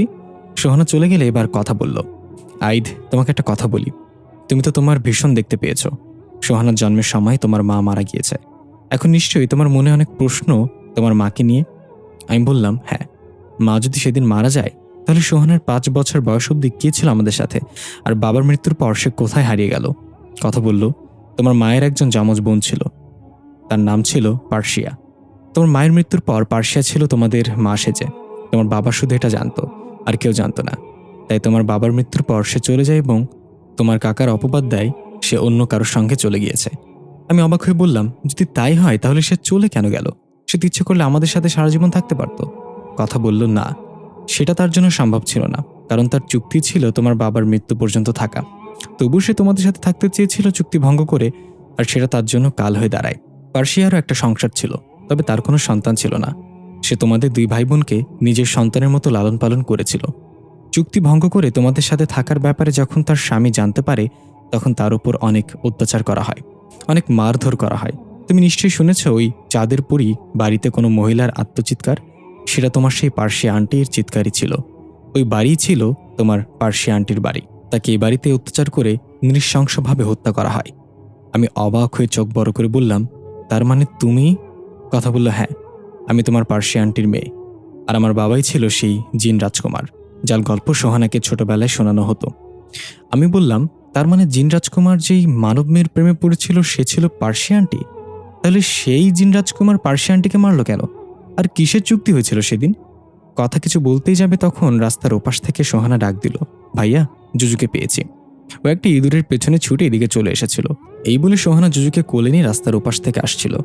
আমি কথার দিকে তাকিয়ে বললাম, সোহানাকে এসব বিষয়ে কিছু বলো না, সোহানা এখন এসব নিতে পারবে না। তখন এক বিকট শব্দ হলো। আমি চমকে গিয়ে রাস্তার দিকে তাকিয়ে দেখলাম সোহানা হাওয়ায় উঠছে। একটা দ্রুতগামী বাস সোহানাকে ধাক্কা দিয়ে চলে যাচ্ছে। আমি চিৎকার করে উঠে দৌড় দিলাম, সোহানা! সোহানা উড়ে গিয়ে ল্যাম্পপোস্টের খাম্বার সাথে বাড়ি খেয়ে নিচে পড়ে গেল। আমি আমার পুরো শক্তি দিয়ে দৌড়ে সোহানার কাছে গিয়ে দেখলাম ওর রক্তাক্ত শরীরটা কাঁপছে। কান্না করতে করতে সোহানার মাথা কোলে নিয়ে বললাম, কিছু হবে না তোর, সোহানা চোখ খোল, কিছু হয়নি। কথা অ্যাম্বুলেন্সে খবর দাও, ওকে হাসপাতালে নিয়ে যেতে হবে। কথা মুহূর্তে একটা অ্যাম্বুলেন্স খবর দিয়ে নিয়ে এলো। তাড়াতাড়ি করে সোহানাকে হাসপাতালে নিয়ে গেলাম। নিজেকে আর কন্ট্রোল রাখতে পারছি না। সোহানার চোখ খুলছে না কেন? ইমার্জেন্সিতে নিয়ে সোহানার চিকিৎসা করতে লাগলো ডাক্তার। আমি আর কথা বাইরে বসে আছি। আমার চোখ থেকে অঝরে পানি পড়ছে। কথা আমার কাঁধে হাত রেখে বলল, সোহানা সুস্থ হয়ে যাবে, নিজেকে শান্ত রাখো। আমি বললাম, কিভাবে শান্ত রাখবো নিজেকে? ওর কিছু হয়ে গেলে আমি বাঁচব না। কথা, এই পৃথিবীতে ও ছাড়া আমার কেউ নেই, ওর ও আমি ছাড়া কেউ নেই। আমি আমার বোনকে হারাতে পারবো না। কিছুক্ষণ পর ডাক্তার বের হয়ে আসলে ইমার্জেন্সি থেকে। আমি দৌড়ে গিয়ে ডাক্তারকে জিজ্ঞাসা করলাম, স্যার, কি হয়েছে? আমার বোন ভালো হয়ে যাবে তো? ডাক্তার মন খারাপ করে আমার কাঁধে হাত রেখে বলল, অ্যাক্সিডেন্টে ওর মাথায় প্রচণ্ডভাবে আঘাত পেয়েছে, ব্রেনের এক পাশ সম্পূর্ণ ড্যামেজ হয়ে গিয়েছে। আই এম সরি সান, ওর হাতে আর কিছুক্ষণ সময় আছে। তোমাকে দেখতে চেয়েছে, যাও শেষবারের মতো ওর সাথে দেখা করে নাও। এই বলে ডাক্তার চলে গেল। আমি ঠায় দাঁড়িয়ে রইলাম। ডাক্তার এটা কি বলে গেল? আমার বোন বাঁচবে না মানে? না, আমি এটা বিশ্বাস করি না। আমার পুরো শরীর অবশ হয়ে আসছে, আমি পুরো শক্তিহীন হয়ে যাচ্ছি। ফ্লোরে পড়ে যেতে লাগলে কথা এসে আমাকে ধরে শান্ত করে বলল, আমরা মরণশীল, জন্ম নিলে মরতেই হবে। নিজেকে শক্ত করো, যাও সোহানার সাথে দেখা করো, ও শেষবারের মতো তোমাকে দেখতে চাই। আমি উঠে ধীরে ধীরে ভাঙা ভাঙা পায়ে এগিয়ে গেলাম ইমার্জেন্সির দিকে। দরজা খুলে ভেতরে ঢুকে দেখলাম আমার বোনটাকে অক্সিজেন মাস্ক পরিয়ে রাখা হয়েছে। পাশেই সিটি স্ক্যান মেশিনে সোহানার শেষ নিঃশ্বাসগুলো গণনা করা হচ্ছে। মাথার ব্যান্ডেজ থেকে চুইয়ে চুইয়ে রক্ত বের হচ্ছে। আমি নিজেকে শান্ত রাখতে চাইলেও চোখ শান্ত থাকছে না। চোখে পানি নিয়ে সোহানার পাশে বসের হাত ধরে কাঁপা কাঁপা গলায় ডাক দিলাম, সোহানা। সোহানা ধীরে ধীরে চোখ খুলে নিজের হাতে অক্সিজেন মাস্কটা সরিয়ে বলল, ভাইয়া, তোর মনে হয় আমার বিয়েতে লুঙ্গি ডান্স দেওয়া হলো না রে? আমি বললাম, কে বলেছে? সব হবে, দেখিস, তোর কিচ্ছু হবে না। ডাক্তার বলেছে খুব তাড়াতাড়ি সুস্থ হয়ে যাবি। আমি তোকে এত তাড়াতাড়ি হারিয়ে যেতে দিব না, পাগলি। সোহানা মুচকে এসে বলল, ভাইয়া, আমি জানি আমি আর বাঁচব না, আমাকে মিথ্যা আশা দিস না। তুই আমাকে প্রমিস কর, পরের জন্মে আমার ভাই হয়ে আসবি। আমি চোখের পানি হালকা মুছে হেসে বললাম, প্রমিস করলাম। আমি পরের জন্মে কেন, আগামী 7 জন্ম হলেও তোর ভাই হয়ে আসবো। একটা কথা তোকে কখনো মুখ ফুটে বলিনি আমি, জানোস, আমি তোকে অনেক ভালোবাসি। তুই চলে গেলে এই পৃথিবীতে আমি অনেক একা হয়ে যাবো রে। প্লিজ যাস না। আমি তোকে আর কখনো ভেন্ডি বলে খেপাবো না, আর কখনো তোর সাথে রাগ করবো না। তুই যা বলবি আমি তাই শুনবো, তবুও থেকে যা আমার সাথে। সোহানা চোখের পানি ছেড়ে দিয়ে বলল, এক আকাশ পরিমাণ স্বপ্ন ছিল তোর সাথে সারা জীবন থেকে যাওয়ার। আমাদের স্বপ্নগুলো অধরাই থেকে গেল ভাইয়া, অনেক জ্বালিয়েছি তোকে, পারলে মাফ করে দিস এই বোনটাকে। আর কখনো হয়তো বলবো না আইদ্যা আমাকে ভেন্ডি বলবি না। আমি হাওমাও করে কেঁদে উঠলাম। সোহান আমার চোখের পানি মুছে দিয়ে বলল, বলেছিলাম না আমি চলে গেলে একটুও কাঁদবি না? আমার ভাইটার মুখে হাসিটাই মানায়। দরজায় দাঁড়িয়ে থাকা কথাকে ডাক দিয়ে সোহানা বলল, কথা, আমার এই পাগল ভাইটাকে দেখে রেখো। ভাই, আজকে আমার মাকে খুব মনে পড়ছে, খুব দেখতে ইচ্ছে করছে মাকে। যদি কখনো মাকে খুঁজে পাস তাহলে বলিস আমি তাকে অনেক ঘৃণা করি। তখনই সিটি স্ক্যান মেশিনে টুট টুট শব্দ হতে লাগলো। আমি তাড়াহুড়া করে ডাক্তারকে ডাকতে লাগলাম। সোহানা নিঃশ্বাস বন্ধ হয়ে যাচ্ছে ধীরে ধীরে। সোহানা আমার হাত শক্ত করে চেপে ধরে আছে। আমি বললাম, কিচ্ছু হবে না তোর, ডাক্তার আসছে, খবরদার চোখ বন্ধ করবি না। সোহানা বলল, ভাইয়া শেষবারের মতো একবার ভেন্ডি বলে ডাকবি আমাকে? আমি বললাম, ফালতু কথা বলবি না, আমি আর কখনো তোকে ওই নামে ডাকবো না, তোর কিচ্ছু হবে না বোন। সোহানা ধীরে ধীরে নিস্তেজ হয়ে গেল। সিটি স্ক্যান মেশিনে সোহানার হার্টবিট টুট শব্দ করা বন্ধ করে দিল। আমি আস্তে করে ডাক দিলাম, ভেন্ডি, এই ভেন্ডি, কি হলো? চোখ খোল, কথা বল আমার সাথে, ভেন্ডি। সোহানা আর কোনো কথা বলল না। ডাক্তার এসে নার্ভ চেক করে বলল, তোমার বোন আর নেই সান। আমি নিশ্চুপ হয়ে সোহানার গালে হাত দিয়ে বললাম, দেখ ডাক্তার কি বলছে, তুই নাকি আর নেই। একবার চোখ খুলে দেখিয়ে দিয়ে তারা মিথ্যা বলছে। কি রে, চোখ খুলবি না? আমি কিন্তু এখন রাগ করব। কথা সে বলল, আইদ, সোহানা সত্যি আমাদের ছেড়ে চলে গেছে, তুমি ওর পাশে কেঁদো না, ও কষ্ট পাবে তোমাকে কাঁদতে দেখলে। আমি কথার দিকে রাগান্বিত দৃষ্টিতে তাকিয়ে বললাম, ওর কিছু হয়নি, তোমরা মিথ্যা বলছো, আমার বোন ঘুমিয়ে আছে, আমার বোন ঘুমিয়ে আছে। এভাবে আমিও সোহানার পাশে শুয়ে চোখ বন্ধ করে ফেললাম। আমি জানি আমার বোনটা আর নেই। আমার চোখ ভর্তি হয়ে পানি আসছে, চিৎকার করে কাঁদতে ইচ্ছে করছে, আমার বুক ফেটে যাচ্ছে, আমি সইতে পারছি না। একসময় চোখ বন্ধ রেখেই চিৎকার করে কান্না করে দিলাম। সবাই আমাকে শান্ত করার চেষ্টা করছে। আমার বোনটা এখনও আমার হাত ছাড়েনি, শক্ত করে ধরে আছে। পৃথিবীতে আমার একমাত্র আপন মানুষটাকে হারিয়ে ফেললাম। আমি কিভাবে সহ্য করবো এটা? সোহানার দাফন কাফন শেষে এক এক করে সবাই চলে গেল। হাসপাতাল কর্তৃপক্ষ থেকে সোহানার শেষ কার্যের সব খরচ বহন করা হয়েছে। অনেক মানুষের অংশগ্রহণে সোহানার জানাজা শেষ হয়েছে। সবাই চলে যাওয়ার পর আমি একা সোহানার কবরের পাশে অশ্রুসিক্ত চোখে দাঁড়িয়ে আছি। আমার ভেন্ডি অন্ধকারে অনেক ভয় পায়। কবরের এই গভীর অন্ধকারে নিশ্চয় অনেক ভয় পাচ্ছে আমার বোনটা। চোখে ভাসতে লাগলো সোহানার দুষ্টামিগুলা, ওর চঞ্চলতা, রাগী চেহারা, বাচ্চাদের মতো কান্না করা, আইসক্রিম খাওয়ার বায়না, আমার চুল ধরে টানা, আইদ্যা আমারে ভেন্ডি বলবি না, আমি তোর বোন হইছি, তোর 7 জন্মের ভাগ্য, গাধার বাচ্চা। সবকিছু আমার চোখ থেকে পানি হয়ে ঝরে পড়ছে। পেছন থেকে কেউ কাঁধে হাত রাখলো। আনমনে তাকিয়ে দেখলাম কথা জুজুকে কোলে নিয়ে দাঁড়িয়ে আছে। জুজুকে দেখে আমার মাথায় রক্ত উঠে গেল। কথার কাছ থেকে জুজুকে নিয়ে ছুঁড়ে ফেলে দিয়ে বললাম, তোর জন্য সোহানা মারা গেছে, আর কোনোদিন আমার সামনে আসবি না, তাহলে তোকে আমি মেরে ফেলবো। কথা আমাকে শান্ত করে বলল, কি বলছো এসব? জুজু একটা অবুঝ প্রাণী, ওর কোনো দোষ নেই। আমি বললাম, তুমি চুপ করো, আমার কষ্ট আমি ছাড়া আর কেউ বুঝবে না, ওর জন্য আমার বোন মারা গেছে, ও কেন মরল না, ওকে আমি মেরে ফেলবো। কথা আমাকে ধরে বলল, চলো এখান থেকে, জুজুকে ওর মতোই ছেড়ে দাও, ওকে মেরে তুমি অপরাধী হইও না। জুজু আইদকে এতটা রাগান্বিত কখনো দেখিনি। জুজু হয়তো বুঝতে পারছে না আইদর সাথে এমন কেন করছে, ওর অপরাধ কি। জুজু ভয়ে একটা ঝোপের মাঝে লুকিয়ে রইল। আমি আর কথা সোহানাকে বিদায় জানিয়ে সেখান থেকে চলে আসলাম। জুজু আমাদের পেছন পেছন আসছে ভয়ে ভয়ে। এটা দেখে আমি একটা পাথর নিয়ে জুজুর দিকে ছুঁড়ে মারলাম। পাথরটা জুজুর মাথায় গিয়ে লাগলো। জুজু তার ভাষায় কান্না করতে করতে দৌড়ে চলে গেল। কথা বলল, এটা তুমি ঠিক করলে না, জুজুর কোনো দোষ নেই। আমি কিছু না বলে হাঁটতে লাগলাম। কথা মন খারাপ করে আমার সাথে হাঁটছে। জুজুকে ভরাক্রান্ত মনে সোহানার কবরের ওপর বসে অঝরে বসে কাঁদছে। পাথর লাগার ফলে জুজুর মাথা ফেটে রক্ত বের হচ্ছে। এই অবুঝ প্রাণীটা হয়তো বুঝতে পারছে না আইদ কেন এমন করলো, কিন্তু সোহানাকে যে এখানে শুইয়ে রাখা হয়েছে সেটা জুজু দেখেছে। তাই সোহানার কবরের ওপর কাঁদতে কাঁদতে চোখ ভিজে ফেলল জুজু। আমি আর কথা চাঁদের পরই বাড়ির সামনে দাঁড়িয়ে আছি। কথা বলল, তুমি যদি চাও এখান থেকে ফিরে যেতে পারো, আমি তোমাকে আর কখনো দেখা দিব না, আর আমার জন্য কেউ তোমাকে বিরক্তও করবে না। আমি একটু হেসে বললাম, তার মানে তুমিও সোহানের মতো আমাকে ছেড়ে চলে যাচ্ছ? কথা বলল, না না, আমি এটা বলতে চাইনি, তোমার মনের অবস্থা ভালো না, তাই তোমাকে সব ঝামেলায় জড়াতে চাইনি। আমি বললাম, কি করতে হবে বলো, আমি চাই না সোহানার মতো তুমিও হারিয়ে যাও। আমার বোনকে আমি বাঁচাতে পারিনি, কিন্তু তোমাকে তো বাঁচাতে পারি চন্দ্রগ্রহণের আগে। কথা বলল, তাহলে চলো আমার সাথে। এই বলে চাঁদের পরীতে প্রবেশ করলাম আমরা। কথা বলল, রাজা 2 জন রাক্ষসকে পাঠিয়েছিল পার্সিয়া মানে আমার মাকে মারার জন্য। তারা এখনও এই বাড়িতে বন্দী হয়ে আছে। এই প্রস্তুত থেকো সবসময়। রাক্ষসগুলো একজন পুরুষ আর একজন মহিলা।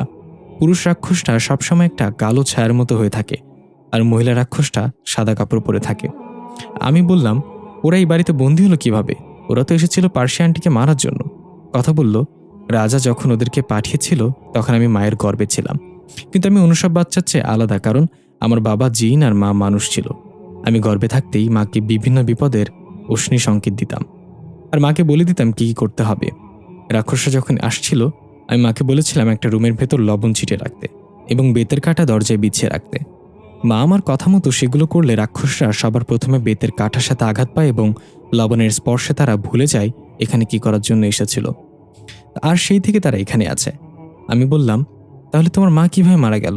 আর আমাদের লালন পালন করার জন্য তোমার মা কিসের চুক্তি করেছিল? কথা বলল, চলো সব জানতে পারবে। এই বলে আমরা চাঁদের পরীর দোতলায় উঠছিলাম সিঁড়ি বেয়ে। তখন নিচের তলায় ফ্রিজের ভেতর থেকে একটা শব্দ আসলো। আমি বললাম, এটা কি ছিল? কথা বলল, জানি না, চলো গিয়ে দেখে আসি ফ্রিজ নিয়ে কে দুষ্টামি করতেছে। আমি ধীরে ধীরে ফ্রিজের কাছে এগিয়ে গেলাম। একটু দূর থেকে উঁকি মেরে দেখলাম সেই দুটো লোক ফ্রিজ থেকে কাঁচা মাংস বের করে খাচ্ছে।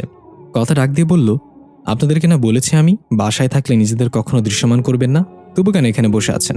তাদের মাঝে একজন বিদঘুট একটা হাসি দিয়ে আমার দিকে তেড়ে আসতে লাগলো। এটা দেখে কথা প্রচণ্ড রেগে তাকে ধরে কাপড়ের মতো এপাশ ওপাশ আছড়িয়ে ছুঁড়ে ফেলে দিল ফ্রিজের কাছে। এটা দেখে দ্বিতীয় লোকটা বলল, মাফ করে দেন মনিব, আমরা আর আপনার সামনে দৃশ্যমান হব না। এই বলে তারা দুজনই হাওয়ায় মিলিয়ে গেল। কথা বলল, এই দুজন অনেকদিন আগে এখানে চুরি করতে এসেছিল। আমি মেরে তাদেরকে এখানেই বন্দি করে রেখে দিয়েছি। মাঝে মাঝে এমন বিরক্ত করে, তাই ধোলাই করা জরুরি। তখনই পেছনের দেয়ালটা টাঙিয়ে রাখা বড় ঘড়িটায় টুং করে একটা ঘন্টা বাজলো। কথা বলল, আমাকে এখন যেতে হবে আইদ, দাদুর সাথে কথা বলতে হবে। আমি একটু অবাক হয়ে বললাম, এই দাদু আবার কে? কথা বলল, একজন বুজুর্গ জিন। মা মারা যাওয়ার পর আমি তার কাছে বড় হয়েছি, উনি আমার অভিভাবক। আমি বললাম, ও আচ্ছা, তাহলে আমি কি করব? আর তুমি কখন ফিরে আসবে? কথা বলল, খুব তাড়াতাড়ি ফিরে আসবো। আর এই সময়টাই তুমি গিয়ে দেখে আসো সোহানার জন্মের পর আর কি কি হয়েছিল। এই বলে তাড়াতাড়ি করে সিঁড়ি বেয়ে দোতলায় উঠতে লাগলো কথা। আমি ওর পিছু করে দোতলায় উঠে গেলাম। কথা গিয়ে সেই মিশরীয় কফিনে শুয়ে পড়ল আর বলল, খুব তাড়াতাড়ি দেখা হচ্ছে। এই বলে চোখ বন্ধ করে ফেলল। আমি দেখলাম কথার শরীর থেকে অদ্ভুত এক ধরনের রুশনি বের হচ্ছে। তারপর নিজে নিজেই কফিনের ঢাকনাটা বন্ধ হয়ে গেল। এদিকে আমরা দেখতে পাই চাঁদের পরীর বাইরে এসে জুজু রক্তাক্ত মাথায় বসে আছে। জুজু জানে আইদ এখানে আছে, কিন্তু ভেতরে যাওয়ার সাহস পাচ্ছে না। প্রচণ্ড ক্ষুধায় জুজুর পেট লেগে গিয়েছে একদম। জুজু ভালো করে দাঁড়াতেও পারছে না। জুজুর শরীর অনেক খারাপ। পাশ দিয়ে একটা লোক যাওয়ার সময় জুজুকে এই অবস্থায় দেখে কিছু খাবার দিয়ে যায় জুজুর সামনে। জুজু খাবারে মুখ লাগাতে গিয়েও থেমে গিয়ে কিছু একটা ভেবে খাবারের প্যাকেটটা মুখে নিয়ে চাঁদের পরীর ভেতরে প্রবেশ করলো। জুজু হয়তো ভাবছে আইদও কিছু খায়নি, আইদের হয়তো খিদে পেয়েছে। জুজু হাঁটতে পারছিল না, ভালোভাবে কেঁপে কেঁপে পড়ে যাচ্ছিল। কথা চলে যাওয়ার পর আমি মন খারাপ করে বসে আছি সেখানে। হঠাৎ পেছন থেকে কেউ বলল, তুইও মরে যা। আমি চমকে গিয়ে পেছনে তাকিয়ে দেখলাম একটা কালো ছায়া দাঁড়িয়ে আছে। এটা হয়তো সেই রাক্ষস এখানে বন্দি থাকা। আমি বললাম, আমিও মরে যাব মানে? ছায়াটা ভয়ঙ্কর একটা হাসি দিয়ে বলল, তোর একমাত্র বোন মারা গেল, তুই কিছুই করতে পারলি না। আসলে তোরা মানুষ অনেক দুর্বল। আমাদেরকে দেখ, 1000 বছর ধরে বেঁচে আছি, আমাদের কোনো মৃত্যু নেই। আমি একটু হেসে বললাম, 1000 বছর ধরে বেঁচে থেকে কি ছিঁড়েছিস? যে উদ্দেশ্যে তোকে এখানে পাঠানো হয়েছিল সেটাই তো ভুলে গেছিস। এটা শুনে ছায়াটা চিৎকার করে বলল, তুই সামান্য মানুষ হয়ে আমাকে অপমান করছিস? তোকেও তোর বোনের কাছে পাঠানোর ব্যবস্থা করছি। চাঁদের পরী তো নেই, তোকে কে বাঁচাবে এখন? এই বলে কালো ছায়াটা আস্তে আস্তে একটা অবয়বের রূপ নিল। ভয়ঙ্কর এক চেহারা নিয়ে আমার দিকে এগিয়ে আসতে লাগলো অদ্ভুত শব্দ করে। আমি কি করব না করব বুঝে ওঠার আগেই কোথা থেকে যেন জুজু লাফিয়ে এসে আমার সামনে দাঁড়ালো এবং রাগান্বিত হয়ে পিঠ উঁচু করে ম্যাও ম্যাও করে ডাকতে লাগলো। হয়তো জুজুর ভাষায়ও বলছে, খবরদার আইদের দিকে এক পাও এগুবি না। এটা দেখে কালো অবয়বটা ভয়ে সেখান থেকে অদৃশ্য হয়ে গেল। এ থেকে বোঝা গেল রাক্ষসটা বিড়াল ভয় পায়। আমি চুপ করে দাঁড়িয়ে আছি। খেয়াল করলাম জুজুর মাথা ফেটে সেখানে রক্ত শুকিয়ে গেছে। আমার মনে পড়লো পাথর মেরেছিলাম ওর দিকে। জুজু অনেক দুর্বল। আমার চোখ পানিতে টলমল করছে। জুজু মুখে করে নিয়ে আসা খাবারের প্যাকেটটা ভয়ে ভয়ে আমার সামনে এনে রাখলো। ও ভাবছে আমি আবার ওকে মারবো, কিন্তু আমি এবার আর সহ্য করতে পারলাম না। কান্না করে দিয়ে জুজুকে কোলে নিয়ে বললাম, আমাকে মাফ করে দে। আমার ভেন্ডির মৃত্যুতে আমি পাগল হয়ে গিয়েছিলাম। তোকে আঘাত করেছি আমি, আর তুই কিনা আহত শরীর নিয়েও আমার বিপদে ঝাঁপিয়ে পড়লি, আমার জন্য খাবার নিয়ে আসলি। আমাকে মাফ করে দে জুজু।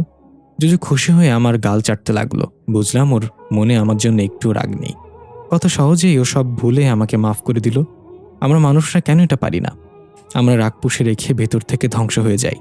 আমরা সহজে কাউকে ক্ষমা করতে পারি না। আমি নিজের গেঞ্জি খুলে সেটা ভিজিয়ে জুজুর মাথায় রক্তগুলো পরিষ্কার করে দিয়ে সেখানে একটা কাপড় বেঁধে দিলাম। তারপর জুজুর সামনে খাবার দিলে সে সুখে আবার মুখ ফিরে নিল। আমি বুঝতে পারলাম, তাই খাবার থেকে কিছুটা আমি খেলাম। তারপর জুজুর সামনে দিলেও সে খেলো। খাওয়া শেষে বললাম, জুজু তুই এখানে অপেক্ষা কর, আমাকে আমার শৈশবে ফিরে যেতে হবে। কি হয়েছিল সেদিন সেটা দেখতে হবে। এই বলে কথার কফিনের কাছে গিয়ে সেটা হালকা ফাঁকা করতেই দেখি সেদিনের মতো রং বেরঙের কয়েকটা প্রজাপতি বেরিয়ে এলো। একটা প্রজাপতি এসে আমার হাতে বসতে আমি অন্য এক জগতে চলে গেলাম। ছোট্ট সোহানাকে কোলে নিয়ে বাবা গিয়ে মায়ের নিথর দেহটার পাশে বসে পড়ল। বাবা অনেক কান্না করছিল। যে নার্স এসেছিল সোহানাকে পৃথিবীতে আনতে, সে এসে বাবার কাঁধে হাত দিয়ে তাকে সান্ত্বনা দিচ্ছিল। আমি দূরে দাঁড়িয়ে এগুলো দেখে আর সহ্য করতে পারলাম না। ছোট্ট সোহানাকে দেখে আমার বুক ফেটে কান্না আসছিল। ছোট্ট আমি মায়ের মাথার কাছে বসে আছি। তখন আমি বুঝি না মৃত্যু কাকে বলে। বাবাকে কাঁদতে দেখে আমিও কাঁদছিলাম। তবে এটা তখন বুঝতাম না আমার মা আর কখনো ফিরে আসবে না। বাবা সেই নার্সকে বলল, আপা, আপনার কাছে একটাই অনুরোধ, এই মৃত্যুর কথা আপনি কাউকে জানাবেন না। কেউ যাতে না জানে আহিদের মা মারা গিয়েছে। নার্স একটু অবাক হয়ে বলল, কেন ভাইজান? মৃত্যুর খবর না জানালে ভাবিকে দাফন কাফন কিভাবে করবেন? বাবা বলল, সেটা আমি বুঝে নেব আপা, আপনার কাছে অনুরোধ, এটা কাউকে বলবেন না। নার্স বলল, ঠিক আছে ভাইজান, আমি কাউকে বলবো না। এখন তাহলে আমি যাই। এই বলে নার্স চলে গেল। বাবা সোহানাকে মায়ের মৃতদেহের পাশে শুইয়ে ছোট্ট আইদকে বলল, বোনের খেয়াল রেখো বাবা, আমি এই যাবই আসবো। বাবা তাড়াতাড়ি করে একটা রুমে ঢুকে দরজা বন্ধ করে দিল। আমি যেহেতু একটা আলোর নাই, তাই আমি খুব সহজে বাবাকে ফলো করে সেই রুমে গেলাম। দরজা ভেদ করে দেখলাম বাবা যেন কাকে টেলিফোন করছে। রিসিভ হলে ওপাশ থেকে একটা মেয়ে কণ্ঠ বলল, হ্যালো, কে? বাবা বলল, আমি। বাবার কণ্ঠ শুনে ওপাশ থেকে সে বলল, ও দুলা ভাই, কি হয়েছে আপনার? কণ্ঠ এমন লাগছে কেন? বাবা বলল, পার্সিয়া, একটা অঘটন ঘটে গিয়েছে। ওপাশ থেকে পার্সিয়া বলল, কি হয়েছে? আমাকে খুলে বলেন। বাবা বলল, তোমার বোন তো আর নেই, চাঁদের পরীকে জন্ম দিয়ে দুনিয়ার মায়া ত্যাগ করেছে। এটা শুনে ওপাশ থেকে পার্সিয়া কান্নাজড়িত কণ্ঠে বলল, আমি এখনই আসছি। বাবা টেলিফোন রেখে আবার তাড়াতাড়ি করে সেখানে গেল যেখানে মায়ের মৃতদেহ আছে। আমি সেখানে দাঁড়িয়ে রইলাম। চাঁদের পরী জন্ম নিয়েছে মানে? বাবা কার কথা বলল? চাঁদের পরী তো কথা। আমি কি ঠিক শুনেছি নাকি ভুল শুনেছি? এদিকে আমরা দেখতে পাই কথা সেই বৃদ্ধ লোকের সাথে ফুলবাগানে বসে আছে। তার একটা আয়নার মাঝে দেখছিল আইদ কি করছে। কথা বলল, দাদু, আইদ খুব শীঘ্রই সত্যটা জানতে পারবে। ও সত্যর খুব কাছে। বৃদ্ধ বলল, এই দিনটার জন্যই তো এত অপেক্ষা। কিন্তু আইদ সত্যটা জানার পর হয়তো অনেক ভেঙে পড়বে। কথা বলল, আমারও তো সেটাই ভয়। আইদ যখন জানতে পারবে সোহানা তার আপন বোন না, তখন কিভাবে সেটা সহ্য করবে? আমি তাড়াতাড়ি করে আবার মায়ের মৃতদেহের দিকে গেলাম। বাবা ছোট্ট সোহানাকে কোলে নিয়ে ওর শরীরে কিছু একটা খুঁজছে। বাবাকে অনেক চিন্তিত দেখাচ্ছে। আমি জানি আমার কথা কেউ শুনবে না, বা আমাকে কেউ দেখতেও পারছে না। তবু চিৎকার করে বললাম, বাবা, কি হয়েছে? সোহানাকে নিয়ে এমন করছো কেন? চাঁদের পরী তো সোহানা না, কি করছো তুমি? তখনই আমাদের ভেদ করে পেছন থেকে এক মহিলা এসে বলল, দুলাভাই, এসব কিভাবে হলো? বাবা সোহানাকে বিছানায় রেখে ওই মহিলার গলা চেপে ধরে দেয়ালের সাথে লাগিয়ে বলল, পার্সিয়া, তোকে বারবার জিজ্ঞাসা করেছিলাম এটা করলে আইদের মায়ের কোনো ক্ষতি হবে কিনা। তুই বলেছিলি কিছুই হবে না। তোর সাথে ওই তান্ত্রিকের বাচ্চাও বলেছিল কোনো ক্ষতি হবে না। তাহলে এখনো মারা গেল কিভাবে? মহিলাটা একদম আমার মায়ের মতো দেখতে। তার মানে এটাই সেই মায়ের যমজ বোন পার্সিয়া। কিন্তু সে কি এমন করেছে যে বাবা তার উপর রাগান্বিত? পার্সিয়া কোনো রকম বাবার হাত থেকে নিজেকে ছাড়িয়ে বলল, বিশ্বাস করেন দুলা ভাই, এমনটা হওয়ার কথা ছিল না। আমি নিজেও বুঝতে পারছি না এটা কিভাবে হলো। তান্ত্রিকও তো বলেছিল কিছু হবে না। পার্সিয়া কান্না করতে করতে আমার মায়ের মরদেহের পাশে বসে পড়ল আর বলতে লাগলো, আমাকে ক্ষমা করে দিস বোন, আমি বুঝতে পারিনি এমনটা হয়ে যাবে। ছোট্ট আমি বাবাকে রাগান্বিত দেখে ভয়ে রুমের এক কোণে বসে আছি। আমি বুঝতে পারছিলাম না পার্সিয়া আন্টি কেন কান্না করছে, বাবা কেন রাগান্বিত। পার্সিয়া আন্টি সোহানাকে কোলে নিয়ে জিজ্ঞাসা করলো, চিহ্নটা কি পেয়েছেন? বাবা শান্ত হয়ে বলল, না। কোথায় চিহ্ন? কোনো চিহ্ন নেই বাচ্চার শরীরে। এটা শুনে পার্সিয়া আন্টি অনেক চিন্তিত হয়ে গেল। তারপর নিজেই কিছু একটা খুঁজতে লাগলো সোহানার শরীরে উল্টো পাল্টে। আমি চিৎকার করে বললাম, সোহানা ব্যথা পাবে, ওর সাথে এমন করছেন কেন? কি খুঁজছেন ওর শরীরে? কিন্তু আমার কথা তো কারোর কান অবধি পৌঁছায় না। হঠাৎ পার্সিয়া আন্টির মুখ থেকে হাসি ফুটল। খুশি বলল, দুলাভাই, পেয়েছি সেটা। বাবা তাড়াতাড়ি এসে বলল, কোথায়? পার্সিয়া আন্টি সোহানাকে উল্টে ওর পায়ের তলায় একটা চিহ্ন দেখালো বাবাকে। আমিও দেখলাম চিহ্নটা দেখতে চাঁদের মতো। আমি অবাক হয়ে বললাম, তার মানে কি সোহানা চাঁদের পরী? কিন্তু আমার ভুল ভেঙে গেল তখন যখন বাবা বলল, তাহলে তোমার বাচ্চা তুমি নিয়ে যাও এখন। তোমার জন্য আমি আমার স্ত্রীকে হারিয়েছি, আমি তো তোমাকে কখনো ক্ষমা করব না। পার্সিয়া আন্টি বলল, দুলা ভাই, আমি এখন থেকে এখানেই থাকবো। আমার বোনের মৃত্যু হয়েছে সেটা কেউ জানে না এখনো। আমি আমার বোনের জায়গা নিয়ে থাকবো। আইদ এখন অনেক ছোট, ওর এখন মা দরকার। আমি আজ থেকে আইদেরও মা, এই বাচ্চারও মা। বাবা বলল, থাকতে পারো, কিন্তু তোমাকে আমি কখনো স্ত্রীর মর্যাদা দিতে পারবো না। তোমার স্বামীকে তার জিন বাবা বন্দি করে রেখেছে তাদের রাজ্যে। সে যেদিন ছাড়া পেয়ে তোমার খোঁজে আসবে সেদিন কি জবাব দিব তাকে? পার্সিয়ানটি বলল, তার সাথে আমার চুক্তি হয়েছিল চাঁদের পরীকে যে কোনো মূল্যে পৃথিবীতে আনতে হবে। আমি বুঝে গিয়েছিলাম চাঁদের পরী যদি আমার পেটে থাকে তাহলে জিনরাজা একের পর এক রাক্ষস পাঠাবে চাঁদের পরীকে নিয়ে যেতে। তাই তো 4 মাসের সময় চাঁদের পরীকে আমার গর্ভ থেকে আমার বোনের গর্ভে দিয়ে দিই জাদুর মাধ্যমে। এটা আপনি আর আমি ছাড়া কেউ জানত না। বাবা বলল, রাজা হয়তো এতক্ষণে জেনে গেছে চাঁদের পরীর জন্ম হয়ে গিয়েছে। সে আসবে ওকে নিয়ে যেতে, তার আগে ওকে নিরাপদ স্থানে সরিয়ে দিতে হবে। পার্সি আন্টি বলল, আমি একজনকে খবর দিয়েছি, সে এসে চাঁদের পরীকে তার কাছে নিয়ে যাবে। সেখানেই সে সবচেয়ে নিরাপদ থাকবে। বাবা বলল, নিয়ে যাওয়ার আগে বাচ্চার নাম ঠিক করে দাও, বড় হলে যেন তোমার দেয়া নামেই তার পরিচয় হয়। পার্সি আন্টি বাচ্চাটার কানের কাছে গিয়ে ফিসফিস করে ওর নাম বলল, কথা কথা কথা। আমি আবার আশ্চর্যের চরম সীমায় পৌঁছে গেলাম। তার মানে এই বাচ্চাটা সোহানা না, এটা কথা। কিন্তু কিভাবে? আমার মাথায় কিছুই ঢুকছে না। তখন আমার মাথায় প্রচণ্ড যন্ত্রণা শুরু হলো। আমি মাথার চুলগুলো ধরে টান দিয়ে জোরে চিৎকার করলাম। আমি আমার হুঁশ ফিরে পেলাম। জুজু এসে আমার বুকের উপর উঠে ম্যাও করছে। আমি এখনও সবকিছু কেমন যেন ঝাপসা দেখছি। মাথাটা ভৌ ভৌ করে ঘুরছে। একটু পর স্বাভাবিক হয়ে আমি কোনো হিসাব মিলাতে পারছিলাম না। কথার জন্ম আমার মায়ের পেট থেকে কিভাবে হলো? পার্সি আন্টি জাদুর কথা বলেছিল, কেন সেটা করেছিল? তাড়াতাড়ি আমি কফিনের দিকে এগিয়ে গিয়ে কথাকে ওঠানোর চেষ্টা করলাম। কথা উঠো, কথা। আমি দেখতে পাই কথা এখনও সেই বৃদ্ধ লোকের সাথে বসে আছে। বৃদ্ধ বলল, তাহলে যাও দাদু ভাই, আইদের মনে এখন অনেক প্রশ্ন, তোমাকেই ওর সব প্রশ্নের উত্তর দিতে হবে। কথা বলল, কিন্তু আইদ সত্যটা জানার পর কি করবে দাদু? আমাকে কি ভুল বুঝবে? বৃদ্ধ বলল, না, তেমন কিছুই হবে না। তুমি নিশ্চিন্ত মনে ফিরে যাও। আমি দূর থেকে তোমার ওপর খেয়াল রাখবো, যেমনটা সেই ছোটবেলায় তোমাকে নিয়ে আসার পর থেকে রেখেছি। হঠাৎ কথা জেগে উঠল কফিনের ভেতর। আমি একটু চমকে গিয়ে পেছনে সরতে গিয়ে পড়ে গেলাম। কথা কফিন থেকে নেমে আসতে আসতে বলল, ভয় পেয়েছ? আমি বললাম, তুমি আমাকে এতদিন বলনি কেন সব কথা? কথা জুজুকে কোলে নিয়ে আদর করতে করতে বলল, কোন সব কথা? আমি বললাম, দেখো, কথা নাটক করো না। আমি জানি তুমি অনেক কিছু লুকিয়েছ আমার কাছ থেকে। পার্সি আন্টি তোমাকে আমার মায়ের গর্ভে লুকিয়ে রেখেছিল রাক্ষসের ভয়। যে বাচ্চাকে আমি সোহানা ভেবেছিলাম সেটা তুমি ছিলে। কথা হাই তুলে বলল, তাই নাকি? আমি তো জানতাম না এত কিছু। আমি রেগে কথাকে ধাক্কা দিয়ে ফেলে দিলাম ফ্লোরে।